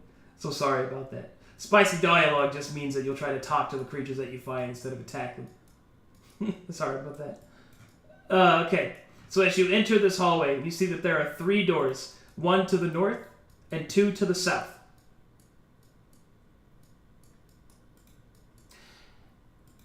Clyde will approach the door, and Valerie and Tilt will follow behind, and he will attempt to open it and inspect it. The door does not give any way. Clyde cannot figure out what is going on with this door. As he tries to open it, and he tries to look through the keyhole, he sees nothing. He turns and he looks to Valerie and asks, do you know what's wrong with this door? Valerie will shrug. It seems to be a simple door to me. Alright, get out of the way, you fucking cupcakes. Now let me show you how a real man gets it done.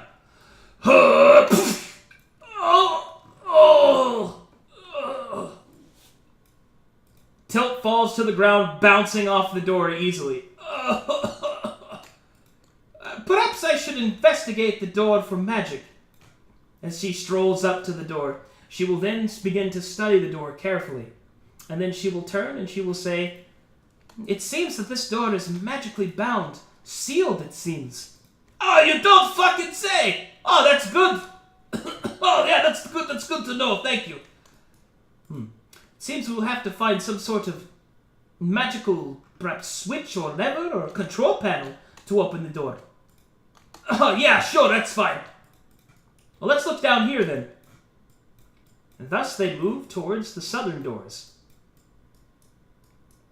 As they move towards the southern door, Clyde approaches this door and inspects it. This door is not locked, and opens it carefully and looks through. Hello? Trying to use spicy dialogue to greet whatever creature might be in there, he sees that no one is in there. As he walks through, he sees this room is full of rocks and old bottles and discarded paper. Now, this is kind of boring. Valerie will walk through. Well, let me take a look at these papers. Perhaps they are important. Tilt will go, oh, maybe this is alcohol. Clyde will wait while the others investigate. Valerie reveals that she has found a scroll of healing and will place it within her pack, just in case. Tilt will come back with 2 large whiskey bottles.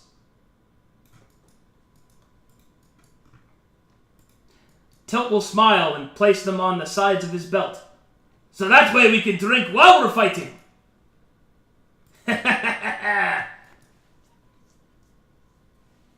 Alright, good job, guys. And thus, they leave this room and investigate the next room. The next room appears to be locked, and Clyde will once again bust out his trusty dagger.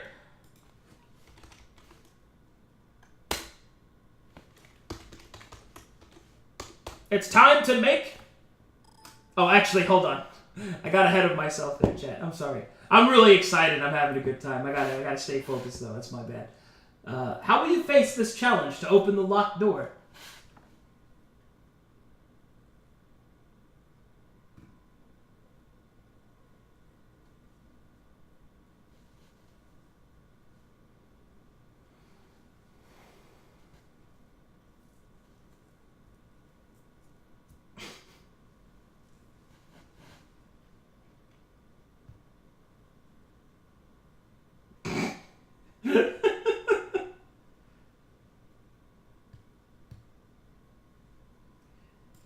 You have decided to use charisma upon the door. Clyde will approach the door, will lean against it, and whisper in its ear. Pardon me, sweet and wooden. I noticed that you were slimming down a little bit, and I saw your lever, and I'd love so much to push it and pull it. But, I just need to know if it's okay. Because trust me, I can show you the way to be an open door instead of a closed one. Why don't you open for me? There is a crackle of magic as the door opens. What? It seems you have said the appropriate command word. Well done, Clyde. I did not know you had these scholarly powers. What? Clyde has gained +1 affinity with Valerie.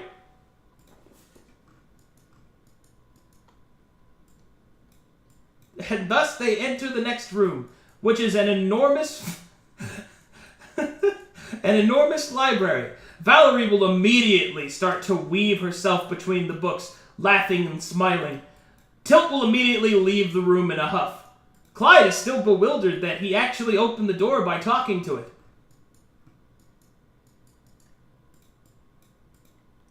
There are so many wonderful books here. Pardon me, Tilt. Oh, Tilt. Tilt! What? What do you want, you fucking nerd? What? Would you be a dear and hold on to these books for me? No. Please? I can't carry them on my own. There is so much power of knowledge in here. Please. No, I'm not going to do it. I will make you a deal. If you carry my books for me, I will enchant your blade. Is that like sexual elf talk? What? No. Oh, good. Because no offense, lady, but you're not really my type. That is not what I was offering. Okay, so you mean like literally enchant my sword? Yes.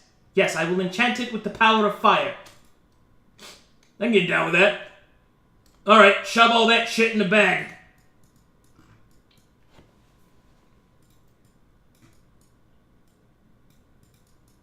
Clyde will still be bewildered that he was able to open the door.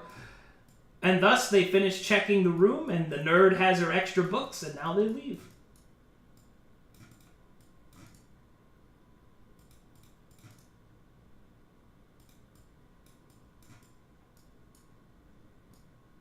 And thus they enter the next door, or the rest of the hallway, and towards the last door.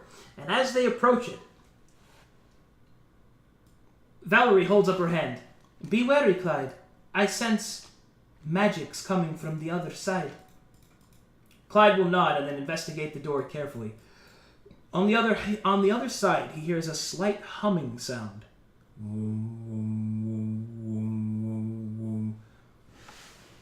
The door does not appear to be locked. Clyde will look to the others, who nod, and, being led by his boldness, will open the door, saying, hello?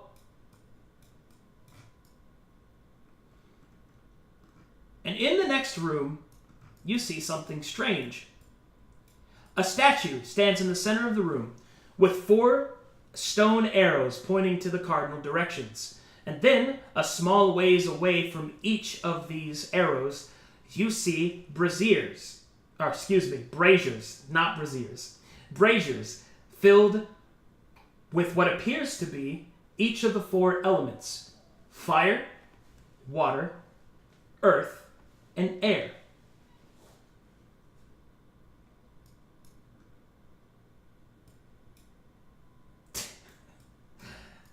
Yeah. Clyde will look at this inquisitively.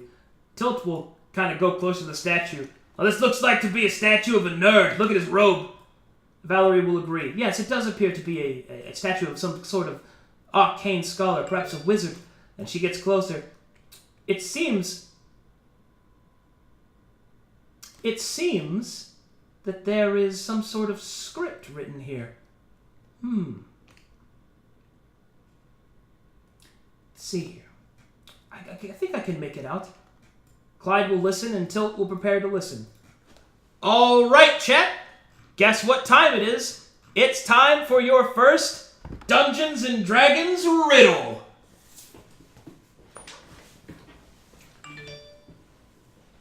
Sorry, I don't know why I'm getting, like, text messages.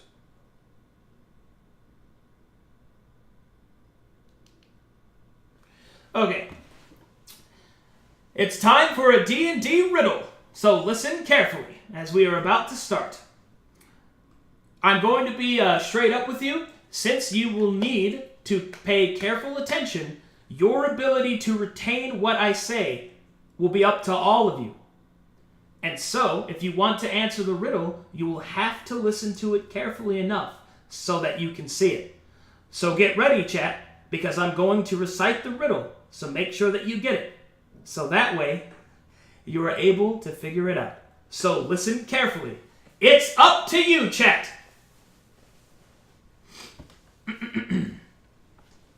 Valerie says, the runes seem to say, the gate lays bared except to thee, that set forth my spirit free. To free is simple, not a thought. Face me where my answers rot. My first is hunger, burning bright. Described I am in love and spite. My second is a salve against the heat, although 3 years you may yet meet. My third is deeper than the rest, a stalwart hold against time's test. My fourth is whimsy, never bound, no voice yet speaking when it's found.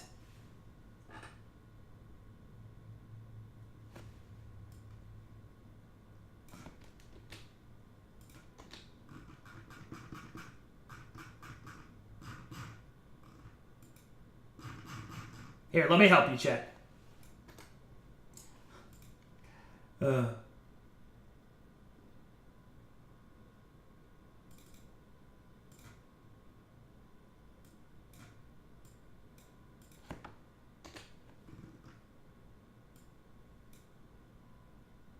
There's the entire riddle, so you guys can read it.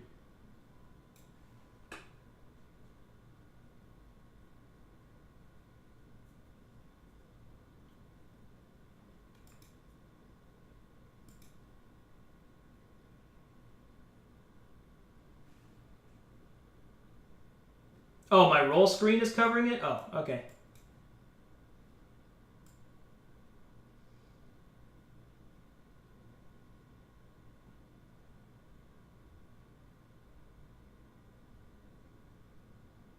Oh, somebody clipped my riddle. Nice.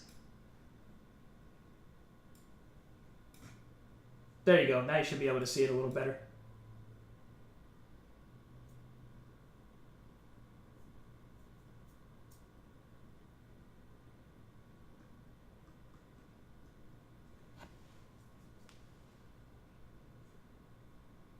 Actually, I think I'm doing this really stupid. Hold on.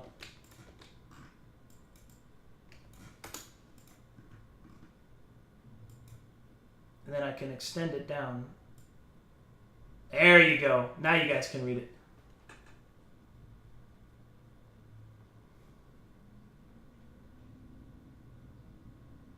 Yeah, I probably should have used Notepad. I think what I'm going to do in the future whenever I do a riddle is I'm just going to put it on Obsidian Portal as like an extra little thing somewhere. That's my bad. Don't worry, I'm still learning how to do this for Twitch chat. Okay. So, it looks like you guys got it a little bit. People should have been able to put it down. So, as Clyde looks at the statue and carefully puzzles it out, it's now time to decide what to do. What do you do, chat?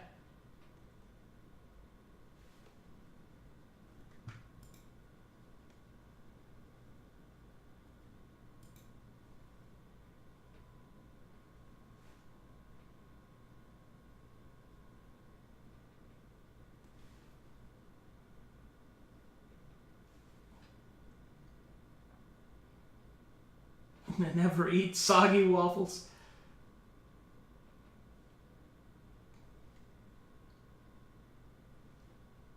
You have decided to step on the eastern stone arrow. Clyde moves carefully around the statue and steps on the eastern arrow. It turns to face the fire, and the fire in the brazier burns extra bright. Oh, stupendous job, Clyde. Keep it up. Yeah, good job, kid. You figured it out pretty quick. All right. Well done, chat. Now, what do you do next?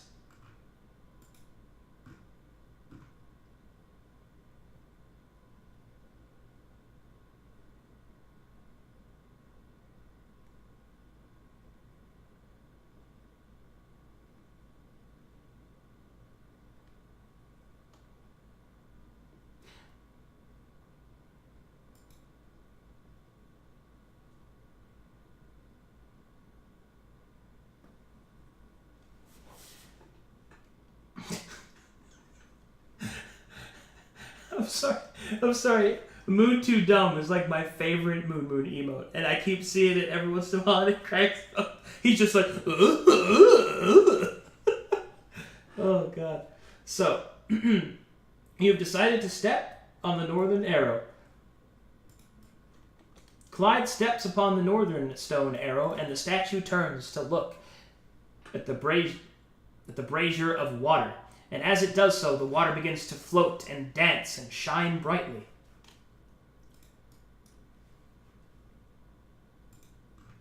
Now what do you do?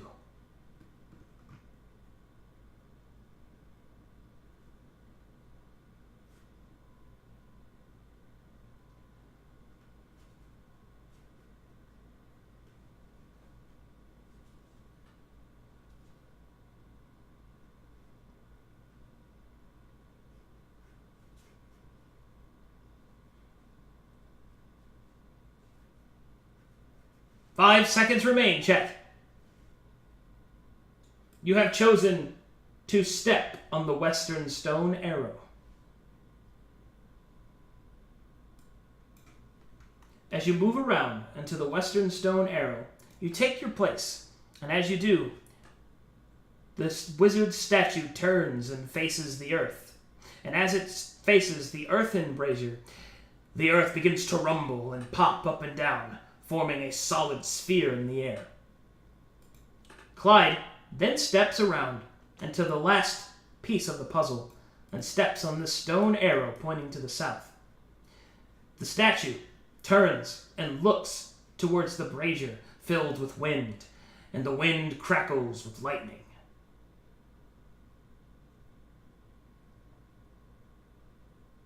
And as this happens,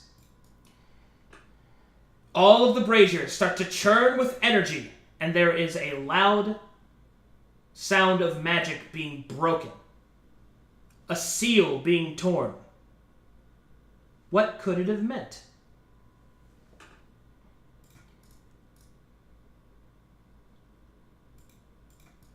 Clyde turns towards Valerie and looks to her and asks, What do you think that was? Tilt just kind of shrugs. Oh, this was disappointing. I thought maybe, like, that nerd would give us something. Well, let's see. There's only one thing that I remember there being a seal of. Perhaps the door? Clyde seems to nod. Yeah, that makes sense. Do you guys want to go check out that door again? People seem to nod. Okay. And so, seeing as how the party is in agreement, they move forward.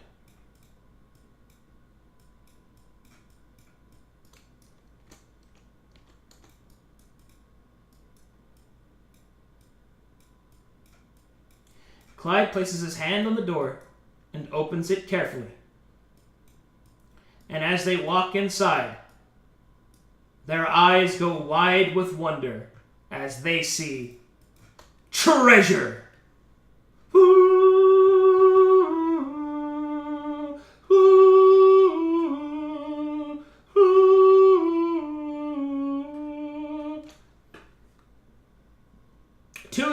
statues hold leering dominion over strange pots. 2 piles of gold and crates of unknown items and bars of gold can be seen step to the side. Oh my! There's so much wealth here. Oh yeah! I want to buy so many whores! Woo! He starts throwing money in the air. Oh jeez. Can we even carry all this? I don't think we can.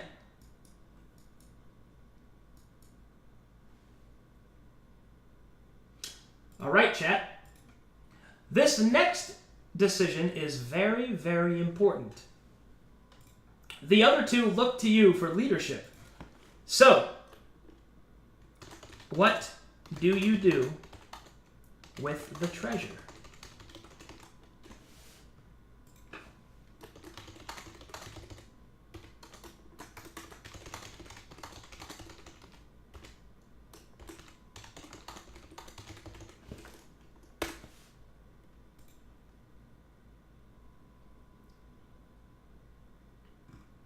I will give you a full minute for this choice, chat. So choose carefully and quickly.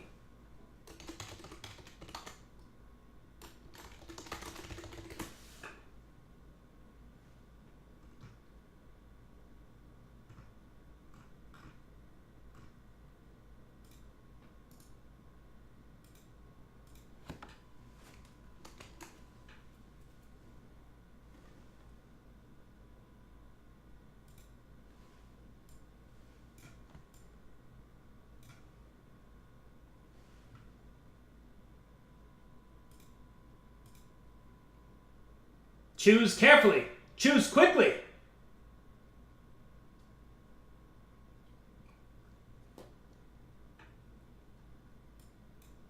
You have chosen to take what you need. Clyde suggests we shouldn't take it all, just take what we need. Tilt will nod. This is probably right, I guess. So Tilt takes some gold coins and shoves them into their pockets. Valerie inspects the pots and finds that there are some rare spell components inside. Clyde goes looking around and then discovers, what's this? What's that? Chat, what is that? It is a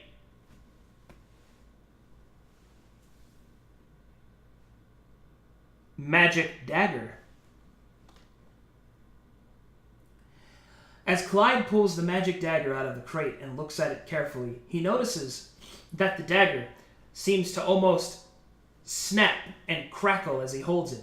A small shock can be seen moving along its blade. Clyde turns to Valerie to take a look at it. Valerie turns and says, "Oh my, what a stupendous looking magical weapon." Let's see. Yes. Its name is Arclight. I can see the arcane scriptures on the side. It possesses the ability to shock the enemies that you strike with it. And she will hand it back to Clyde, as Clyde wields his new weapon, Arclight!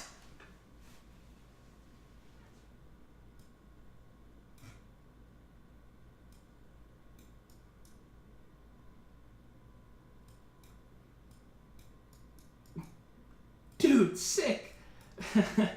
And so, you have finished looting what you want. Alright, we should probably go and close the door behind us.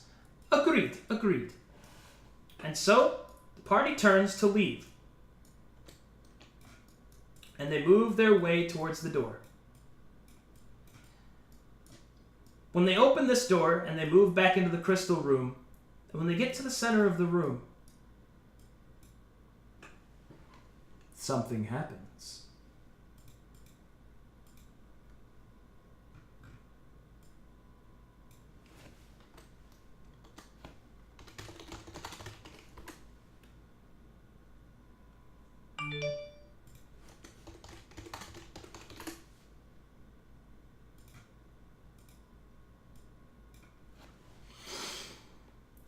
A dark feeling comes over the room. As Valerie moves her hand to her head, she falls to her knee and Clyde inspects. "What's wrong, Valerie?" Tilt moves forward, his warrior senses telling him something's coming. He puts his hand on his blade and readies it. Clyde leans over Valerie. Are you sure you're okay? There's something coming. Something powerful.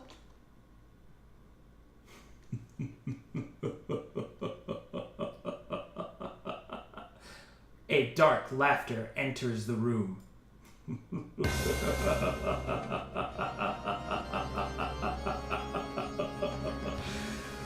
You have done me a service, interlopers.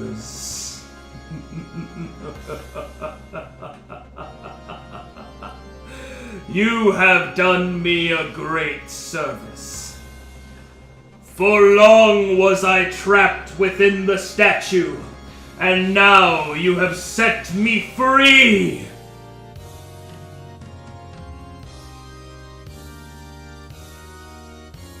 As a strange figure appears before the party, he is wrapped, twisted, and covered in strange bandages and marks of Majitol.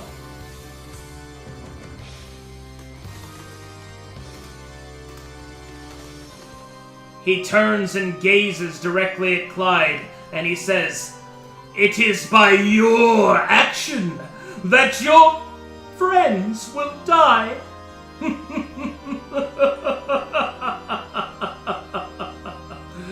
Prepare yourself, fool, for I am death, and I have returned!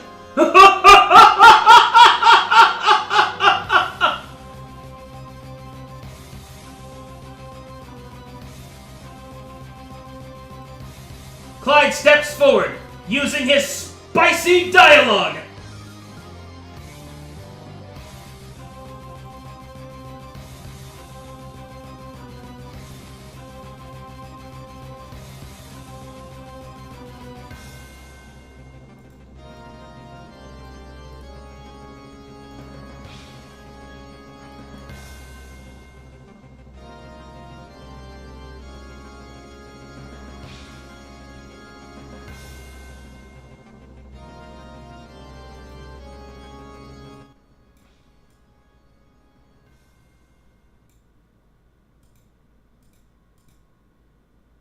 You have chosen to be smooth. Clyde steps forward. Suddenly, the danger of the situation somehow dispelled. As Clyde steps up to the wizard, and then with smooth countenance, uses his charisma. You know, with someone as great and powerful as yourself just being set free, doesn't it make sense that you would, reward the people that released you? Isn't that how things are done with ancient wizardry and all that? Come on. You know you want to.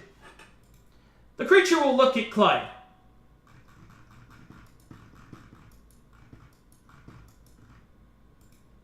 No! It will raise its hands as lightning begin to crackle through its hands. Clyde steps back. Oh, jeez. Valerie will step up. We must destroy this evil one. Tilt pulls out his sword. It's been a long time since I busted a nerd's mouth open. And thus, the danger returns. The spicy dialogue has failed. There is only one way to fulfill your destiny. With gratuitous violence. It's time for a boss fight!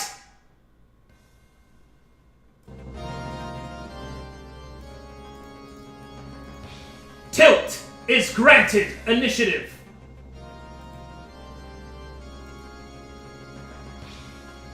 What does he do?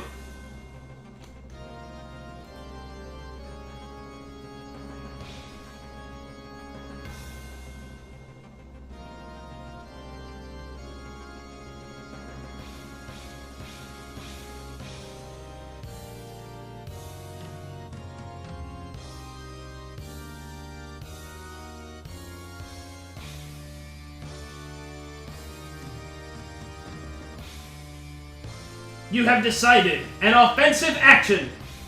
Tilt rushes forward, raising his blade. Eat this, you fucking nerd!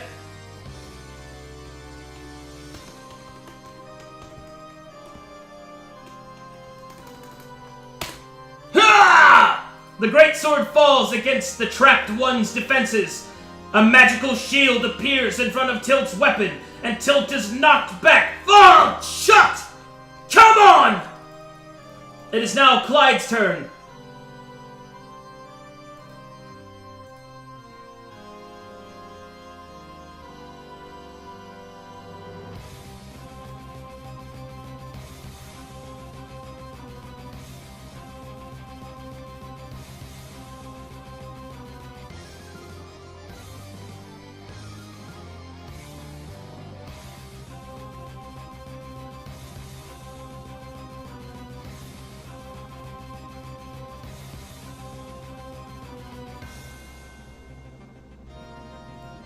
You have chosen an offensive action. Clyde, now feeling quite slow now that the magics of celerity have left him, he pulls out his bow, notches an arrow, and fires forward.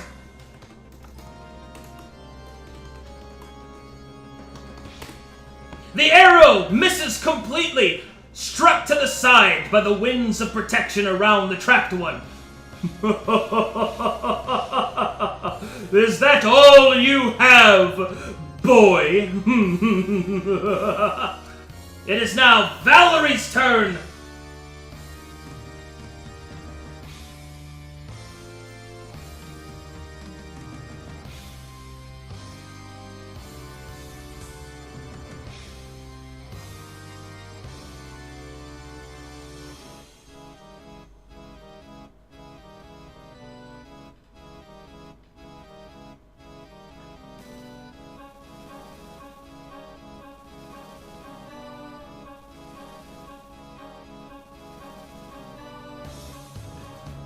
You have chosen to use a special ability.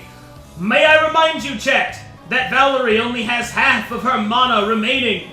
Be careful. Which spell do you choose?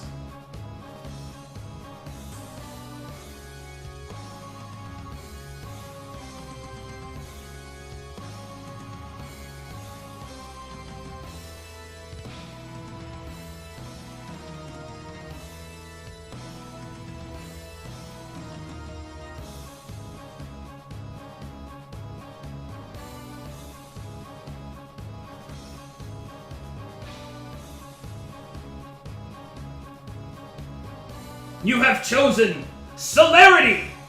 But whom will you cast it upon?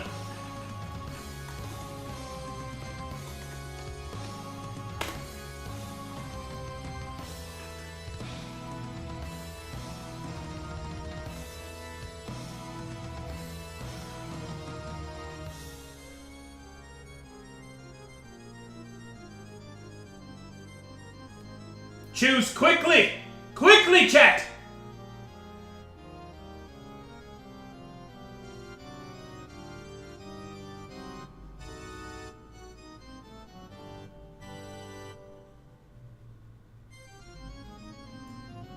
You have chosen Clyde! Valerie once more whispers to the powers of celerity and holds out her hand towards Clyde. Speed is given, speed is wrought. Go forward and hold the sot! Magic flows through Clyde as Clyde starts to shake. Oh, jeez! It is now the trapped one's turn. He lifts his hands. I call upon the sands that surround. May they give me power abound. And a single blow you will be rent asunder. Feel now the king's thunder! The trapped one unleashes a powerful spell as thunder beckons through the entire complex. Our heroes are assaulted with the loud power of thunder as it smashes and slams against them with sonic damage. They're thrown into the air, smashed into the ground, and thrown backwards. Oh! Oh! Oh! Go! Go! All of our heroes are knocked down and are lightly injured.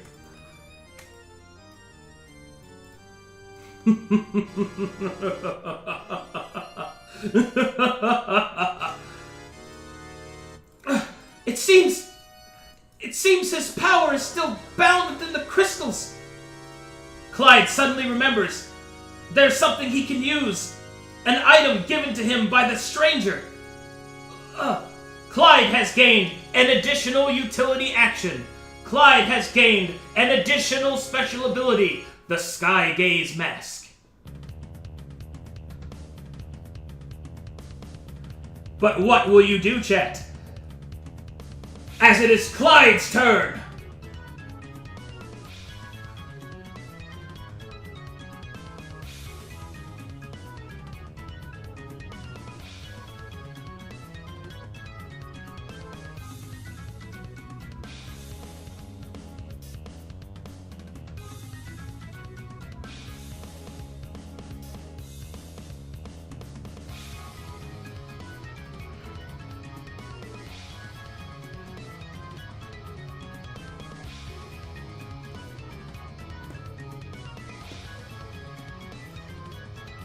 On Clyde's first action, he stands up and uses a utility action. He pulls an arrow from his bow and fires off to one of the crystals.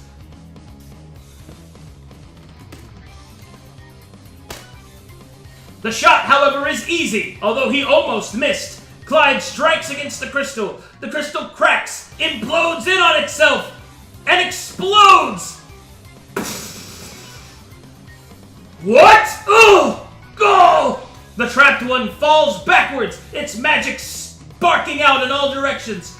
Curse you, interlopers! It is now Clyde's second action.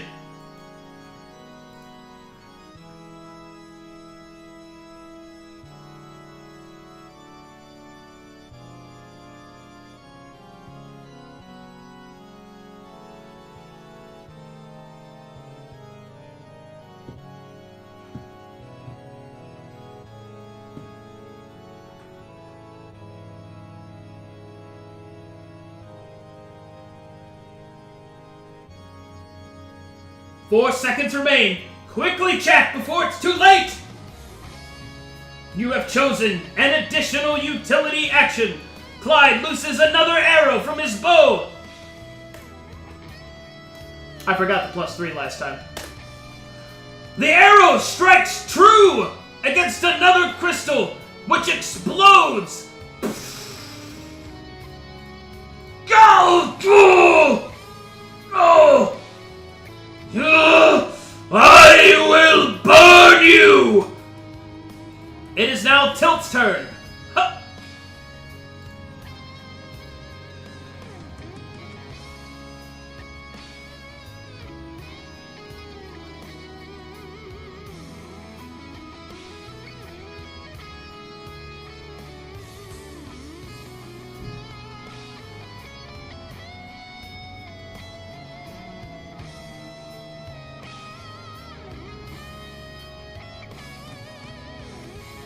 Five seconds remain, chat.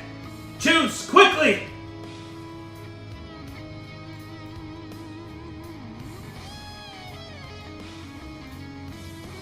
Tilt decides to aid with Clyde. Ha ha ha! Let me help you out! Don't worry, kid! I see what you're doing! Tilt raises his blade and strikes against the crystal, but it's blown backwards. Oh! Oh! Oh! It seems that they are resistant to the attacks in melee! Only a projectile is fast enough! Oh! Go! Valerie stands. It is now her turn!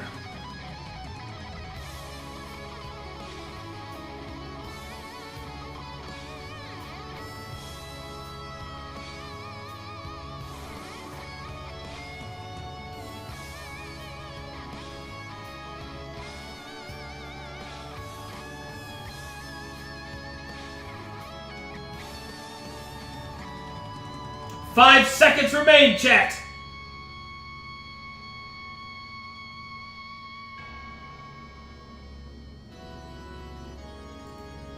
You have chosen a utility action. Valerie scans the room carefully.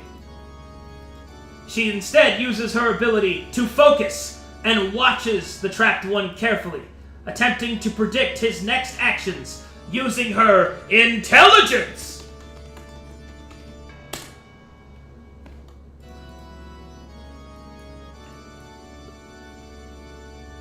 Valerie is unable to predict the trapped one's next few moves.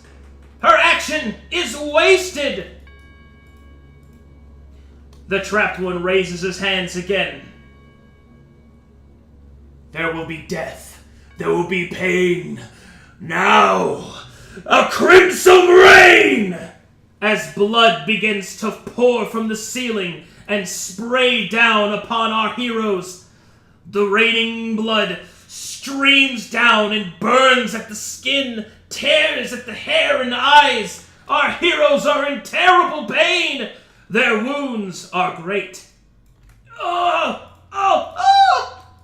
Now that was a little higher pitch than I meant to be. Oh!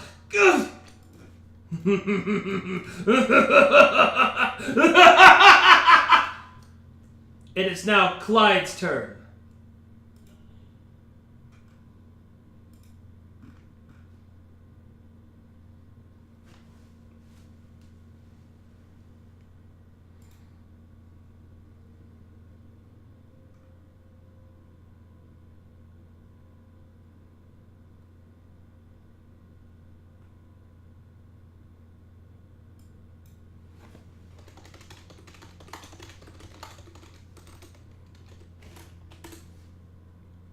Okay.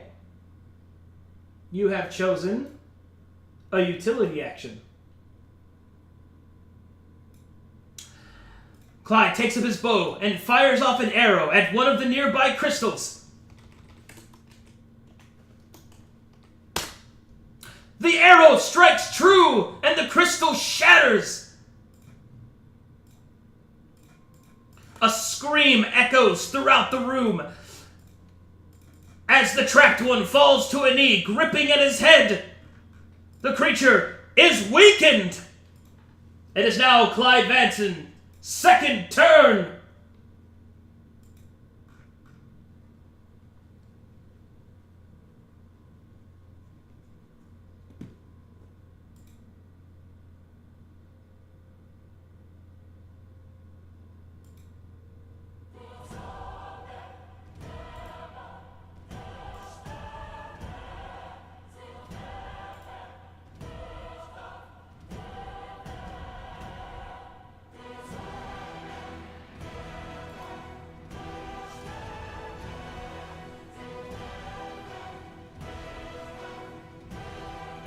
You have chosen a utility action.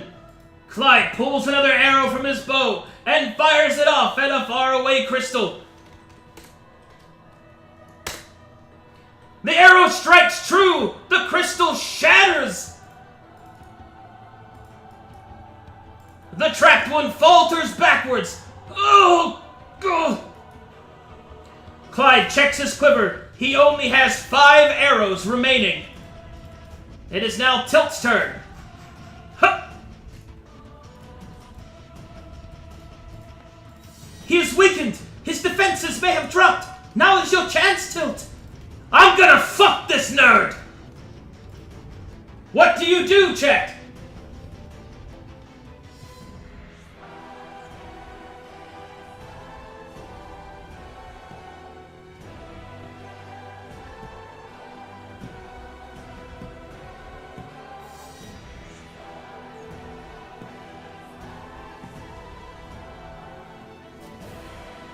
Vote quickly, chat!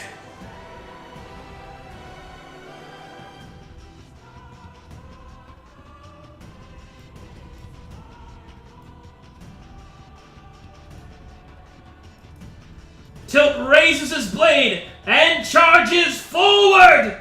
Ha!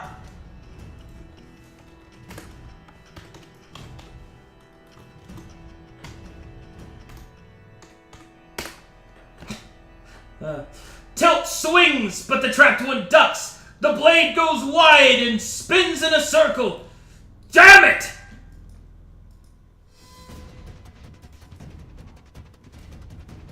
It is now Valerie's turn.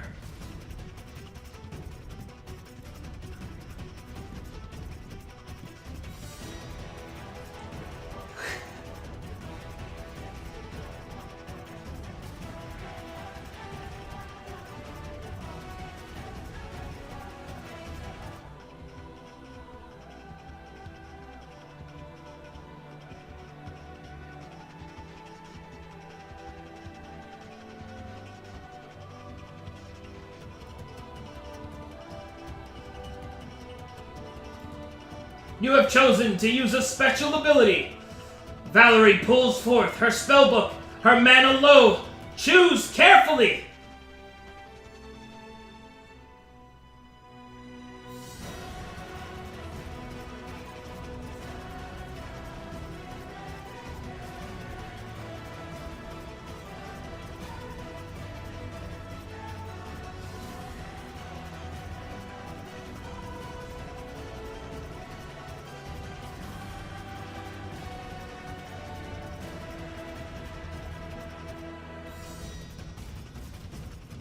You have chosen to cast Doom.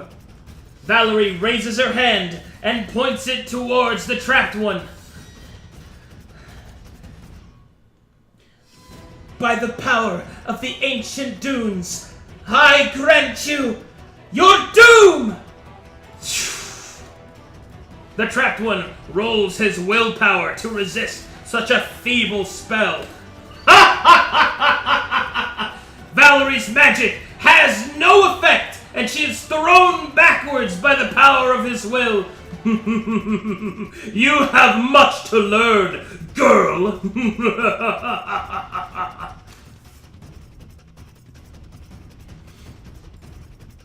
It is now the trapped one's turn. Weakened though he may be from the crystals, he raises a hand and places it against Tilt, attempting to touch him. But Tilt is too quick and too small. The trapped one reaches out for Tilt, who dodges to the side. The trapped one touches the ground as it decays like ash from a fresh fire. You have to do better than that, nerd! Come on! It is now Clyde's turn. What do you do?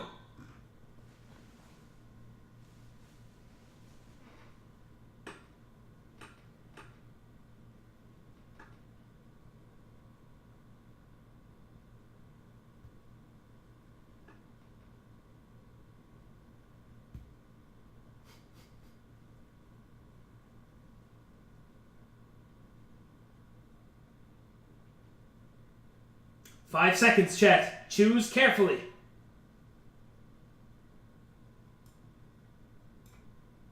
You have chosen to use a utility action. Clyde pulls out one of his arrows. 4 remain, and he fires at one of the nearby crystals.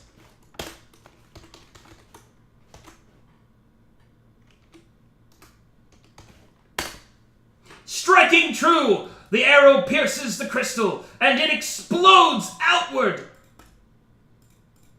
So great is the loss of energy that the trapped one falls to a single knee, granting Tilt an attack of opportunity!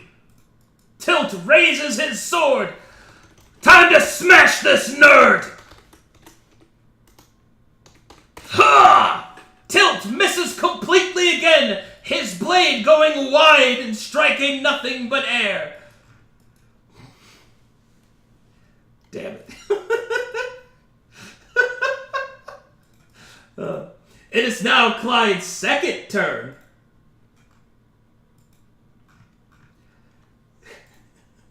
I feel so bad for Tilt, man.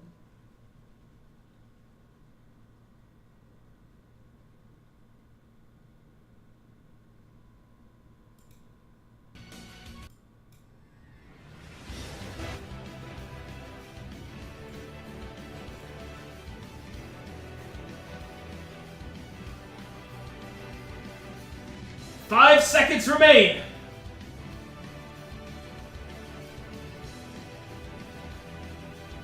You've decided to use a special ability, but which ability will you use?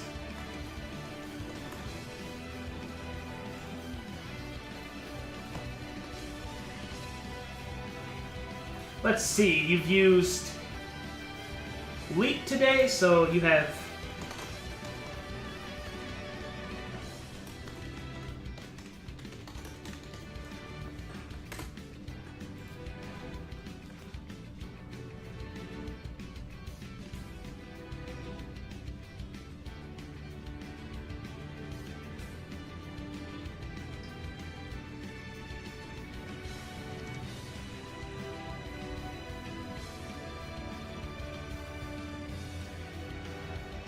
"10 seconds remain. Choose carefully."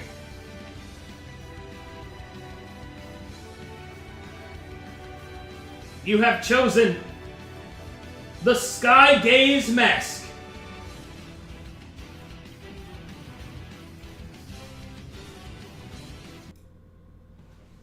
Clyde takes out the mask and looks at it. He gazes at the mask for a moment, unsure, because the strange man from Scabbard City did, after all, throw off every warning sign in Clyde's mind. But he looks at the mask, and knowing that there is only so much time left, he cannot abandon his friends. And so, Clyde equips the mask.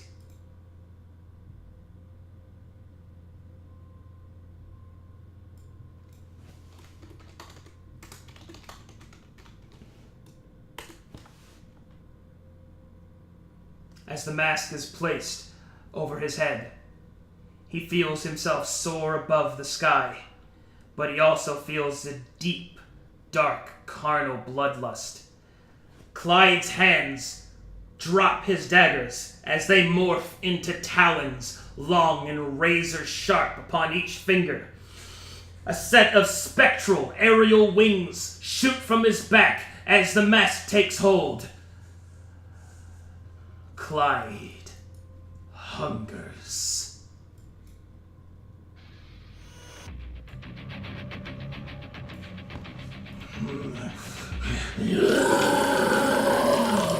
Clyde lets out a roar and moves forward, knocking Tilt out of the way.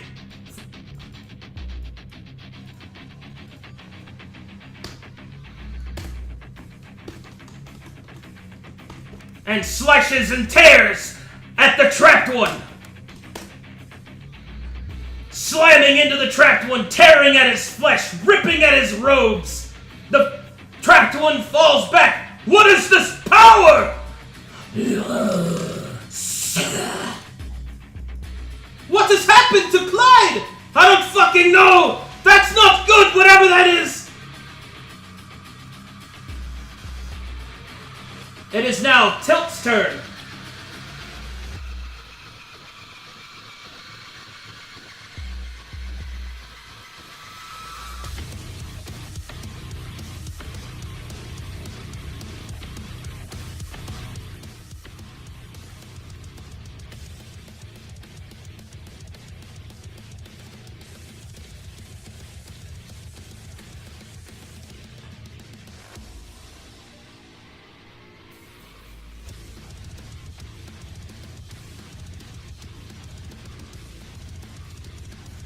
You have chosen an offensive action.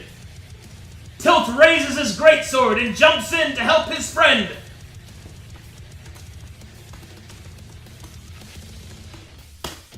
His sword finds no purchase as he swings, missing completely. God damn it!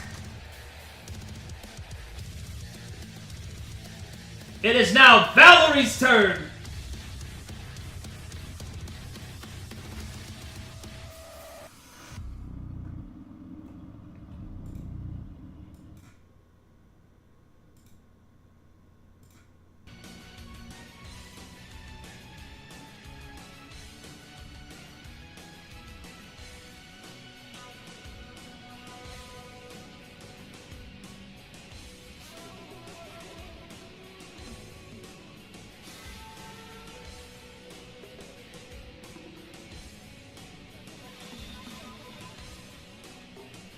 You have chosen a utility action. Valerie attempts to focus to predict the next movements of the trapped one.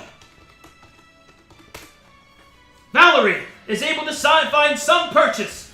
Valerie cries out, "He's going to charge up and unleash a mighty spell! We should get to cover! Quickly!" The trapped one raises his arms as lightning begins to swirl within him, crackling. It fires out all around him, but not as an attack, but as him gathering his power. It is now Clyde's turn. The power of the mask flows through him. Fleeing is no longer an option. What do you choose?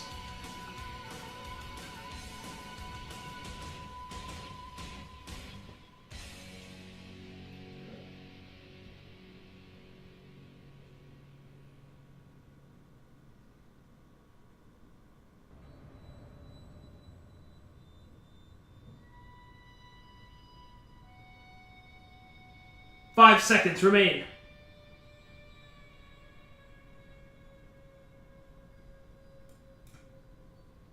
You have chosen an offensive action. Clyde lets off this 2 claw attacks, trying to rip and tear and kill the trapped one. The first one finds purchase. The trapped one has its face clawed as it tries to maintain its spell. The second one misses, striking the creature's armor. It is Clyde's second turn.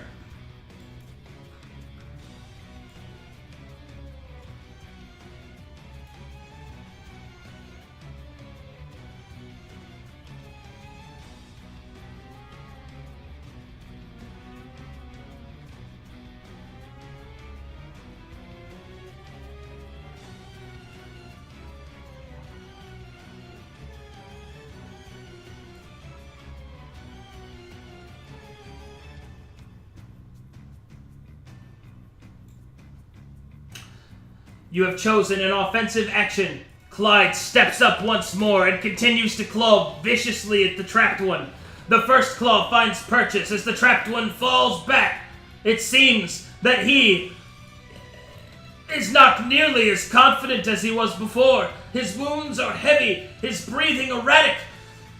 Clyde, however, falls to the ground, exhausted, as the magics of celerity leave his body. He is so tired he cannot move. Not even the power of the mask can restore his lost energy. Clyde is disabled and vulnerable for an unknown amount of time.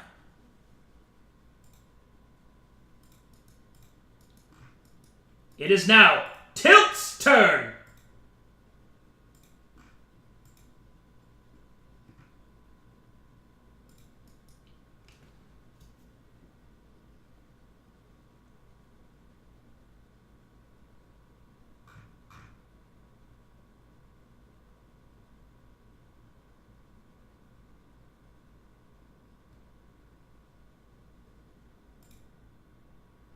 You know, I think in the future I'm gonna try and get a better set of music because I don't have stuff that lasts long enough. I'm gonna have to come up with some different music because I don't want to just spam Final Fantasy music, as cool as it is, you know. Yeah.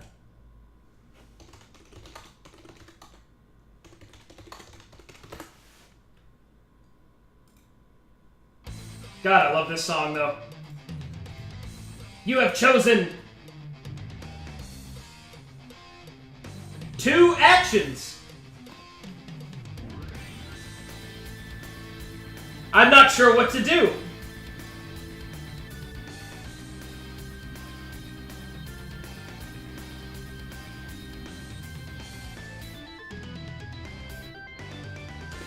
Tilt steps forward, having had enough of this nonsense, and swirls his weapon in a defensive arc, unleashing his fury!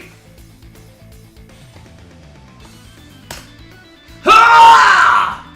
The weapon strikes back against the trapped one, the blade finding purchase. Tilt then quickly switches to a defensive stance. Come get some! I'm ready! It is now Valerie's turn.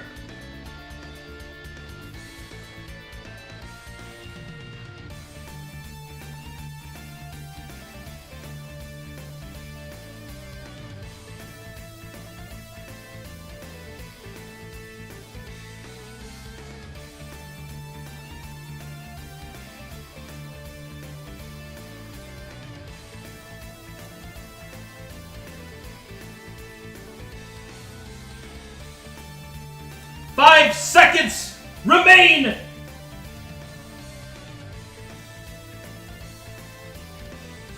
You have chosen a special ability! Choose your spell wisely!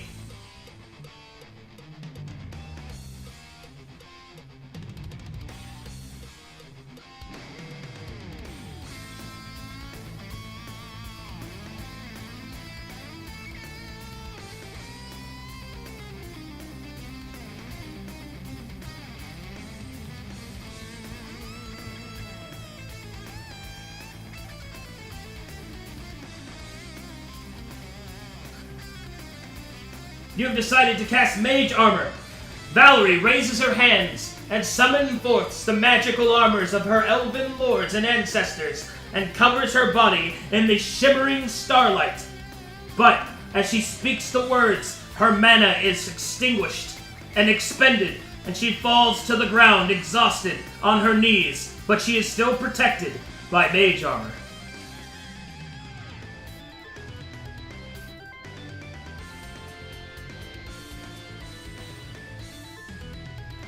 The Trapped One now has his magic fully charged, and he focuses it into a single space in front of him, and then summons a pillar of lightning, raises his hand, and says, Obliteration Bolt! And the lightning scours the ground in front of him, zipping outward. Hold on, I have super awesome special effects.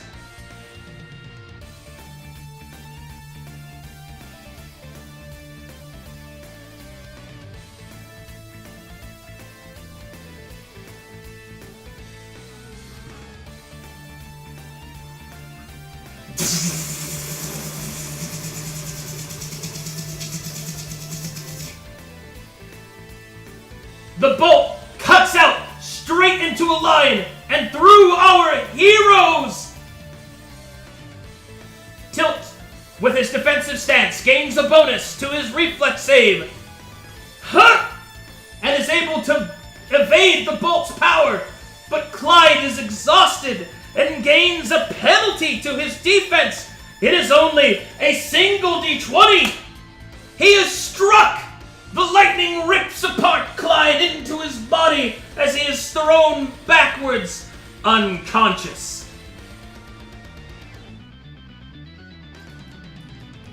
The lightning continues and strikes Valerie. She attempts to evade, but she is exhausted and only has a single 20 to roll. And she is knocked to the ground as the lightning rips her and tears at her, and she is unconscious. It seems there are only 2 remaining. Unfortunately, chat, Mage Armor only protects against physical attacks.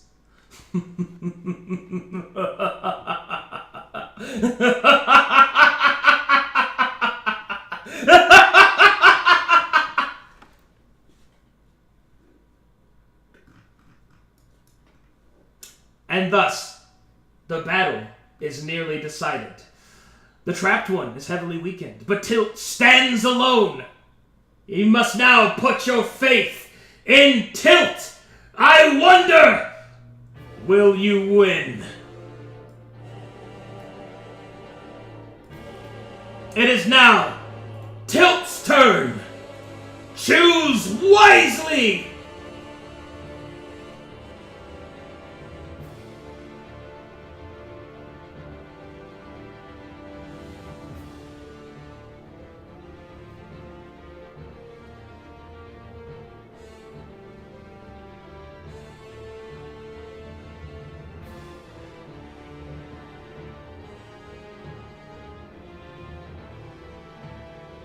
5 seconds remain. You have chosen an offensive action. Tilt raises his blade. You'll pay for what you did to my friends, you little fucking nerd! Eat this! The blade strikes against the trapped one's weakened defenses, causing minor damage as the trapped one is pushed back. Tilt presses forward, ready to take whatever he's got. The trapped one raises lightning and fires it out in a quick burst, having not the time to cast a real spell. The cantrip strikes against Tilt. Tilt will attempt to evade it with his reflex. He successfully dodges the minor lightning as it strikes against the ceiling.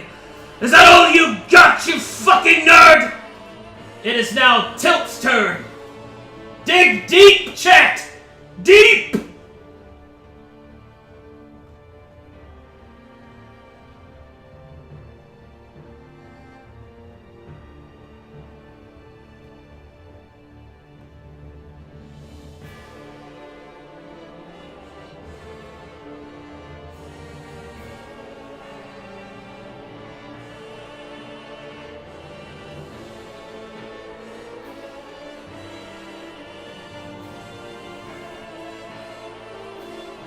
You have selected to use one of Tilt's special abilities, but which one will you use, chat?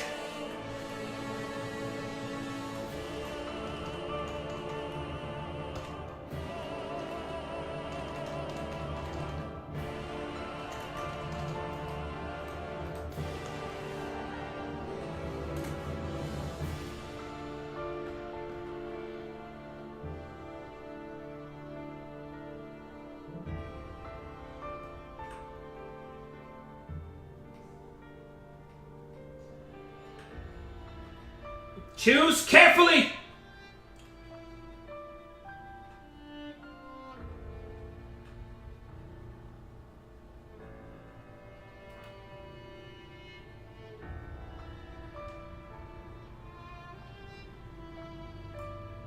A song of sadness will not lead Tilt's life, but rather the call of true courage. And thus, the time has come!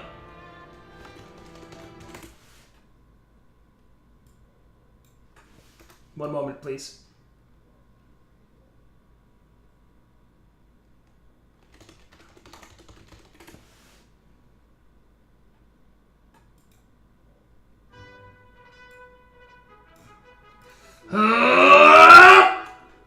He leans back, summons his energy, and runs forward, slamming straight into the trapped one.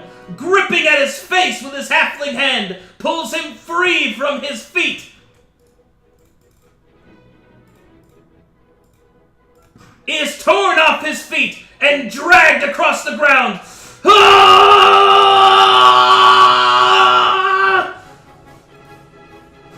Tilt will throw the trapped one against the wall and unleash his blade's fury.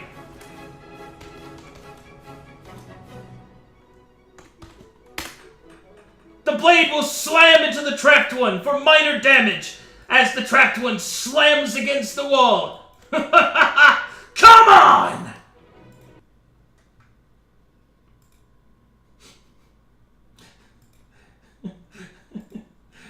Cracks me up. It is the trapped one's turn. The trapped one stands up, staggered from Tilt's mighty, courageous charge. But the trapped one raises up a hand. You are only a warrior. You will be smashed beneath the sands of time. Now, be forgotten. Winds of despair! Tilt attempts to evade the howling wind, but fails and is sent careening backwards. And slams into Clyde, knocking him further away.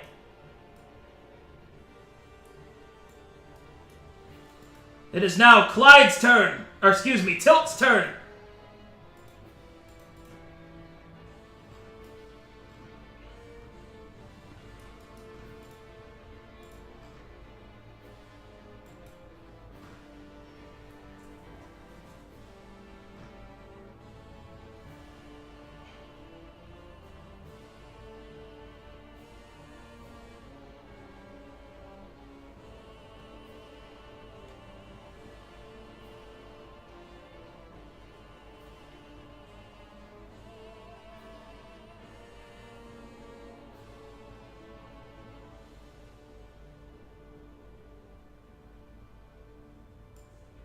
You have chosen an offensive action.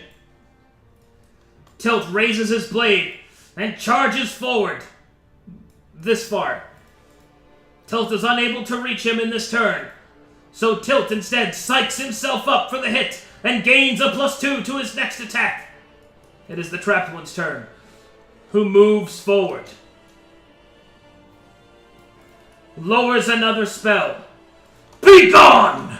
As he summons more wind. Tilt attempts to evade, but cannot!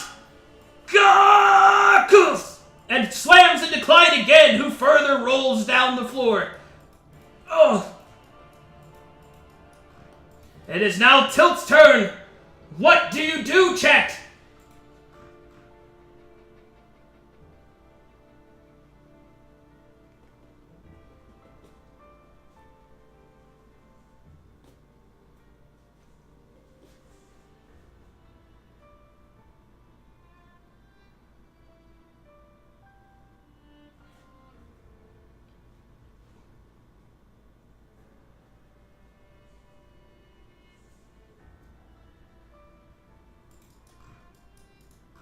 You have chosen a utility action. Clyde drops his weapon and stares angrily at the nerd, but turns. He knows what to do. Maybe this will help. He moves over to one of the crystals and grabs it, resists its knockback, and takes the damage from its energies as he picks up the crystal. I'll show you a warrior's strength! As he now has prepared the crystal and placed it into a... Well, hold on.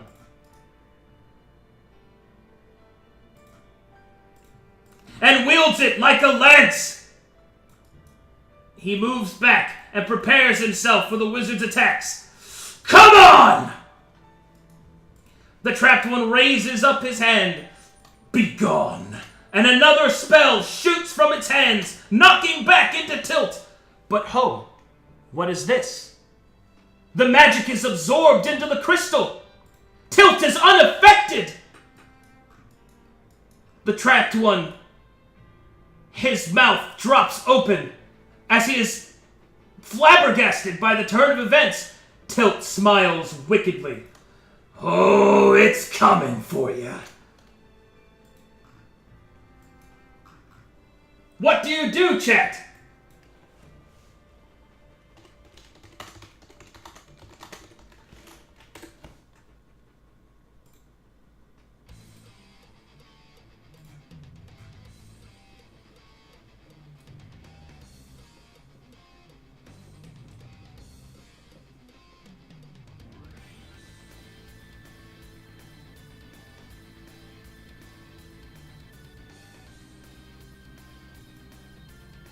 You have chosen an offensive action.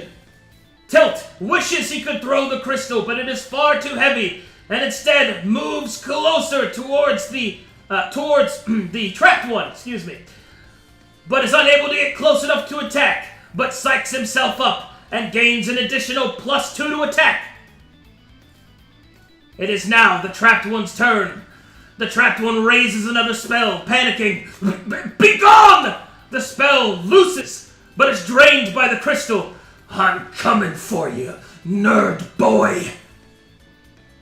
It is now Tilt's turn.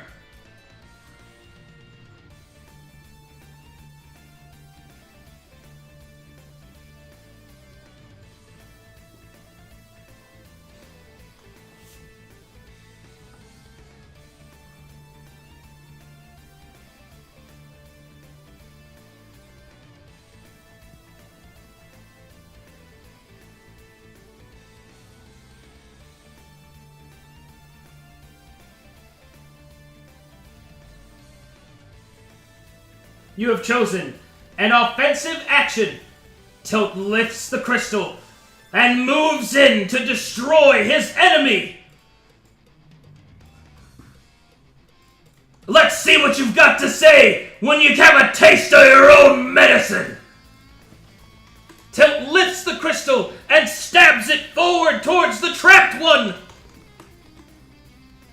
He adds an additional +4 because of his Psych Up bonus. An additional +3 because of the magic of the crystal guiding his path. So that is 11. Although misfortune does follow Tilt in its wake, it is not enough misfortune this time. The crystal strikes forward into the trapped one's body, slammed into his chest. The trapped one falters back as his magic starts to be drained out of him. No!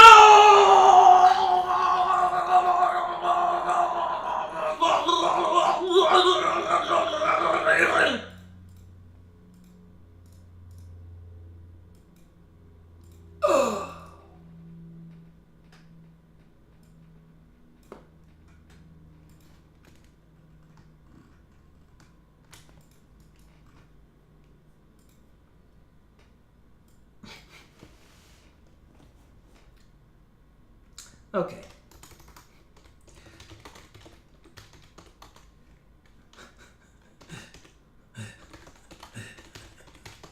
Oh, jeez, that's so good.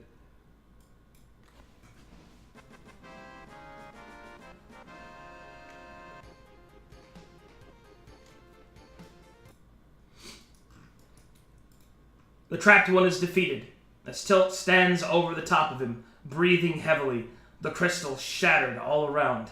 He turns back to check on his friends.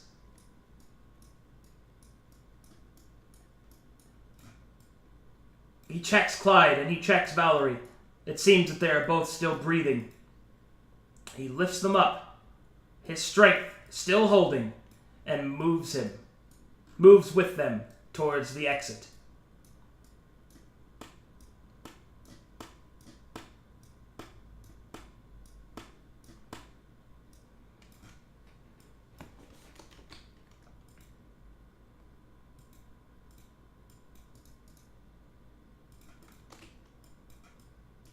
He exits the hole, exhausted, climbing up the rope with the others.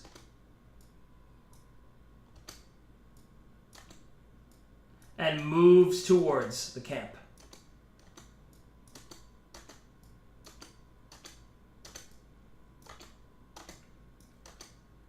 And falls exhausted in front of the campfire. Will Clyde and Valerie recover from their wounds? Will Tilt ever live down the shame of his terrible performance? Will Mon wake up in time? Find out next time on Twitch Chat Plays Dungeons and Dragons.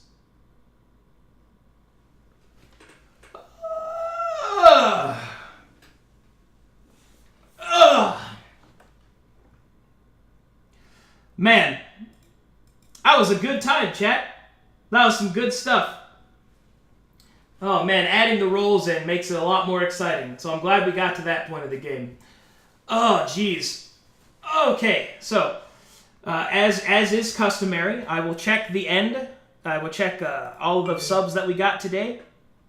If you just give me a second. Don't touch that dial. So I can go over all the subs that we got today and give them the appropriate thank yous and shout outs and all that.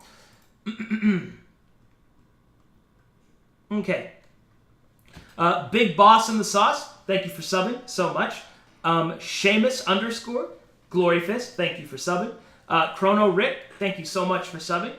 Vicei, thank you for subbing so much, thank you. Fool, thanks for subbing. I love Moon2W, so do I. Thanks for subbing. Sindra Karom, thank you for subbing. Allergic Moose, thank you for subbing. Yoshimeyer, thank you for subbing. Heretic Anchorite, thanks for that resub, good to see you back. M Vulpus, thanks for subbing. Random Panda 1248, resubs for the 6 months in a row. Enjoy that crown, my friend. Enjoy that crown. Zenja, thank you for subbing. God of Saints, thanks for subbing. And Shidwiflum.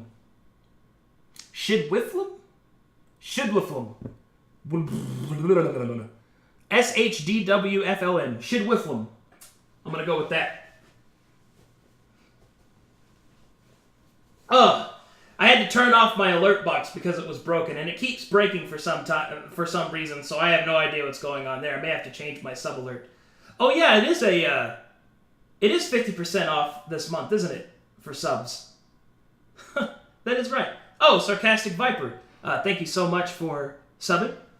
You're the man. Okay, so a couple of announcements. I have a whole new set of oh, it's Shadowflame. Oh, okay. My bad.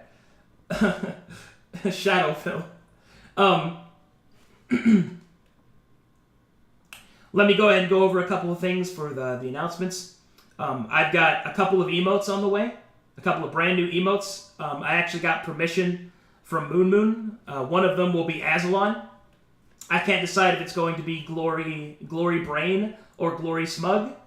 So, hope you guys will enjoy that when it comes out. I've also got a couple of other ones coming out that are going to be more generic, like some dice ones. And I'm also going to work on a Clyde one specifically for Clyde. Got to figure that out. Thank you for subbing Remiliable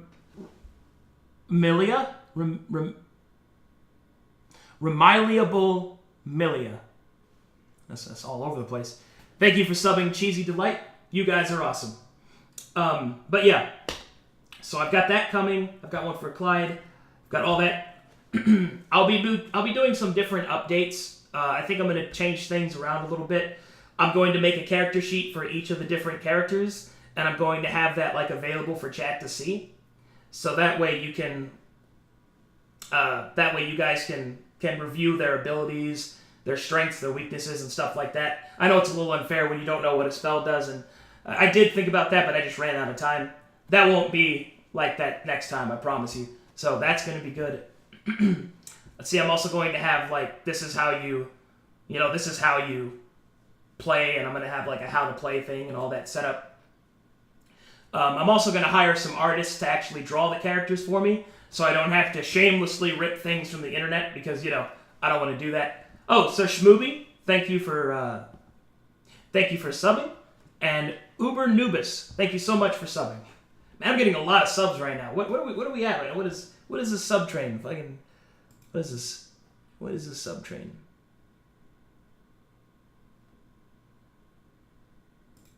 What the? Where did my top go? That's weird. Anyway, thank you so much for all the good stuff. Yeah, I'm going to put it on bot command so that everybody can see that. Oh, man. I'm glad you guys had a good time, because I had a really good time, too. That was a lot of fun. Let's see. I should probably find somebody to host, I think. Oh, also, the echo thing that you guys are hearing, I'm going to have that taken care of by next week, too, hopefully. I'm going to put some sound blocking up in the corners here, so maybe it's not so so awful. Let's see. Anything else I can think of? Anything else? Can't think of anything else. Oh, duh. That's something I should think of. I totally just thought of something. Haven't you ever wanted something?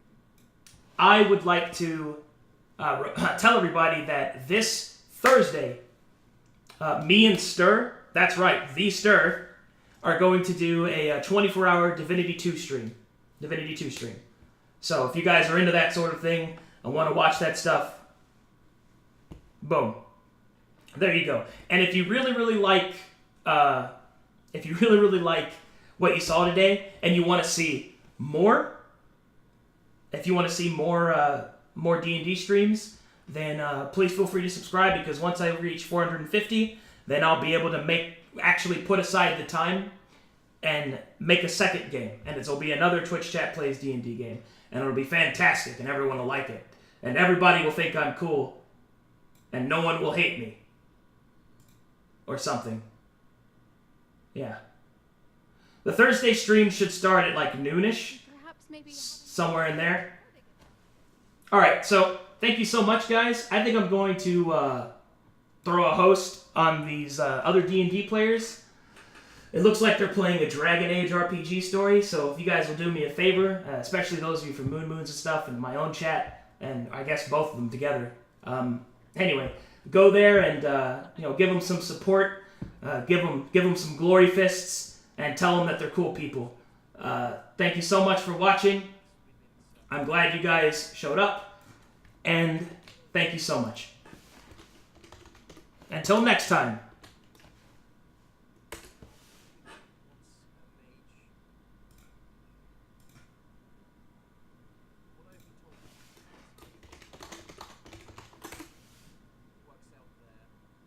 Their place becomes mage goes through their harrowing. They tend to look into joining up with these people, and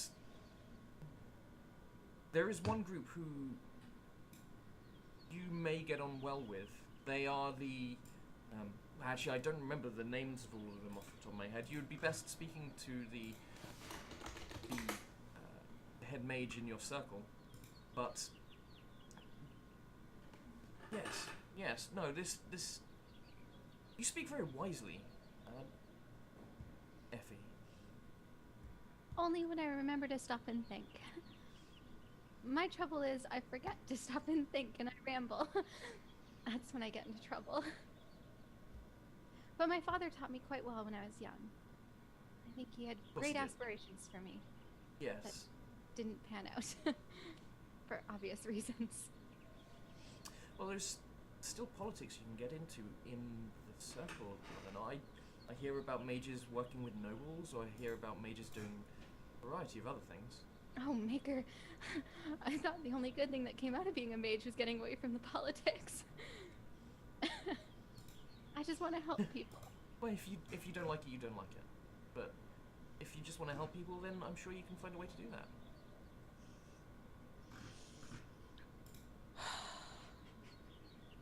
I hate that her being nice to me is like working, and I want to be angry because I hate her because she's a bitch, but also I'm like, oh, but she's kind of nice.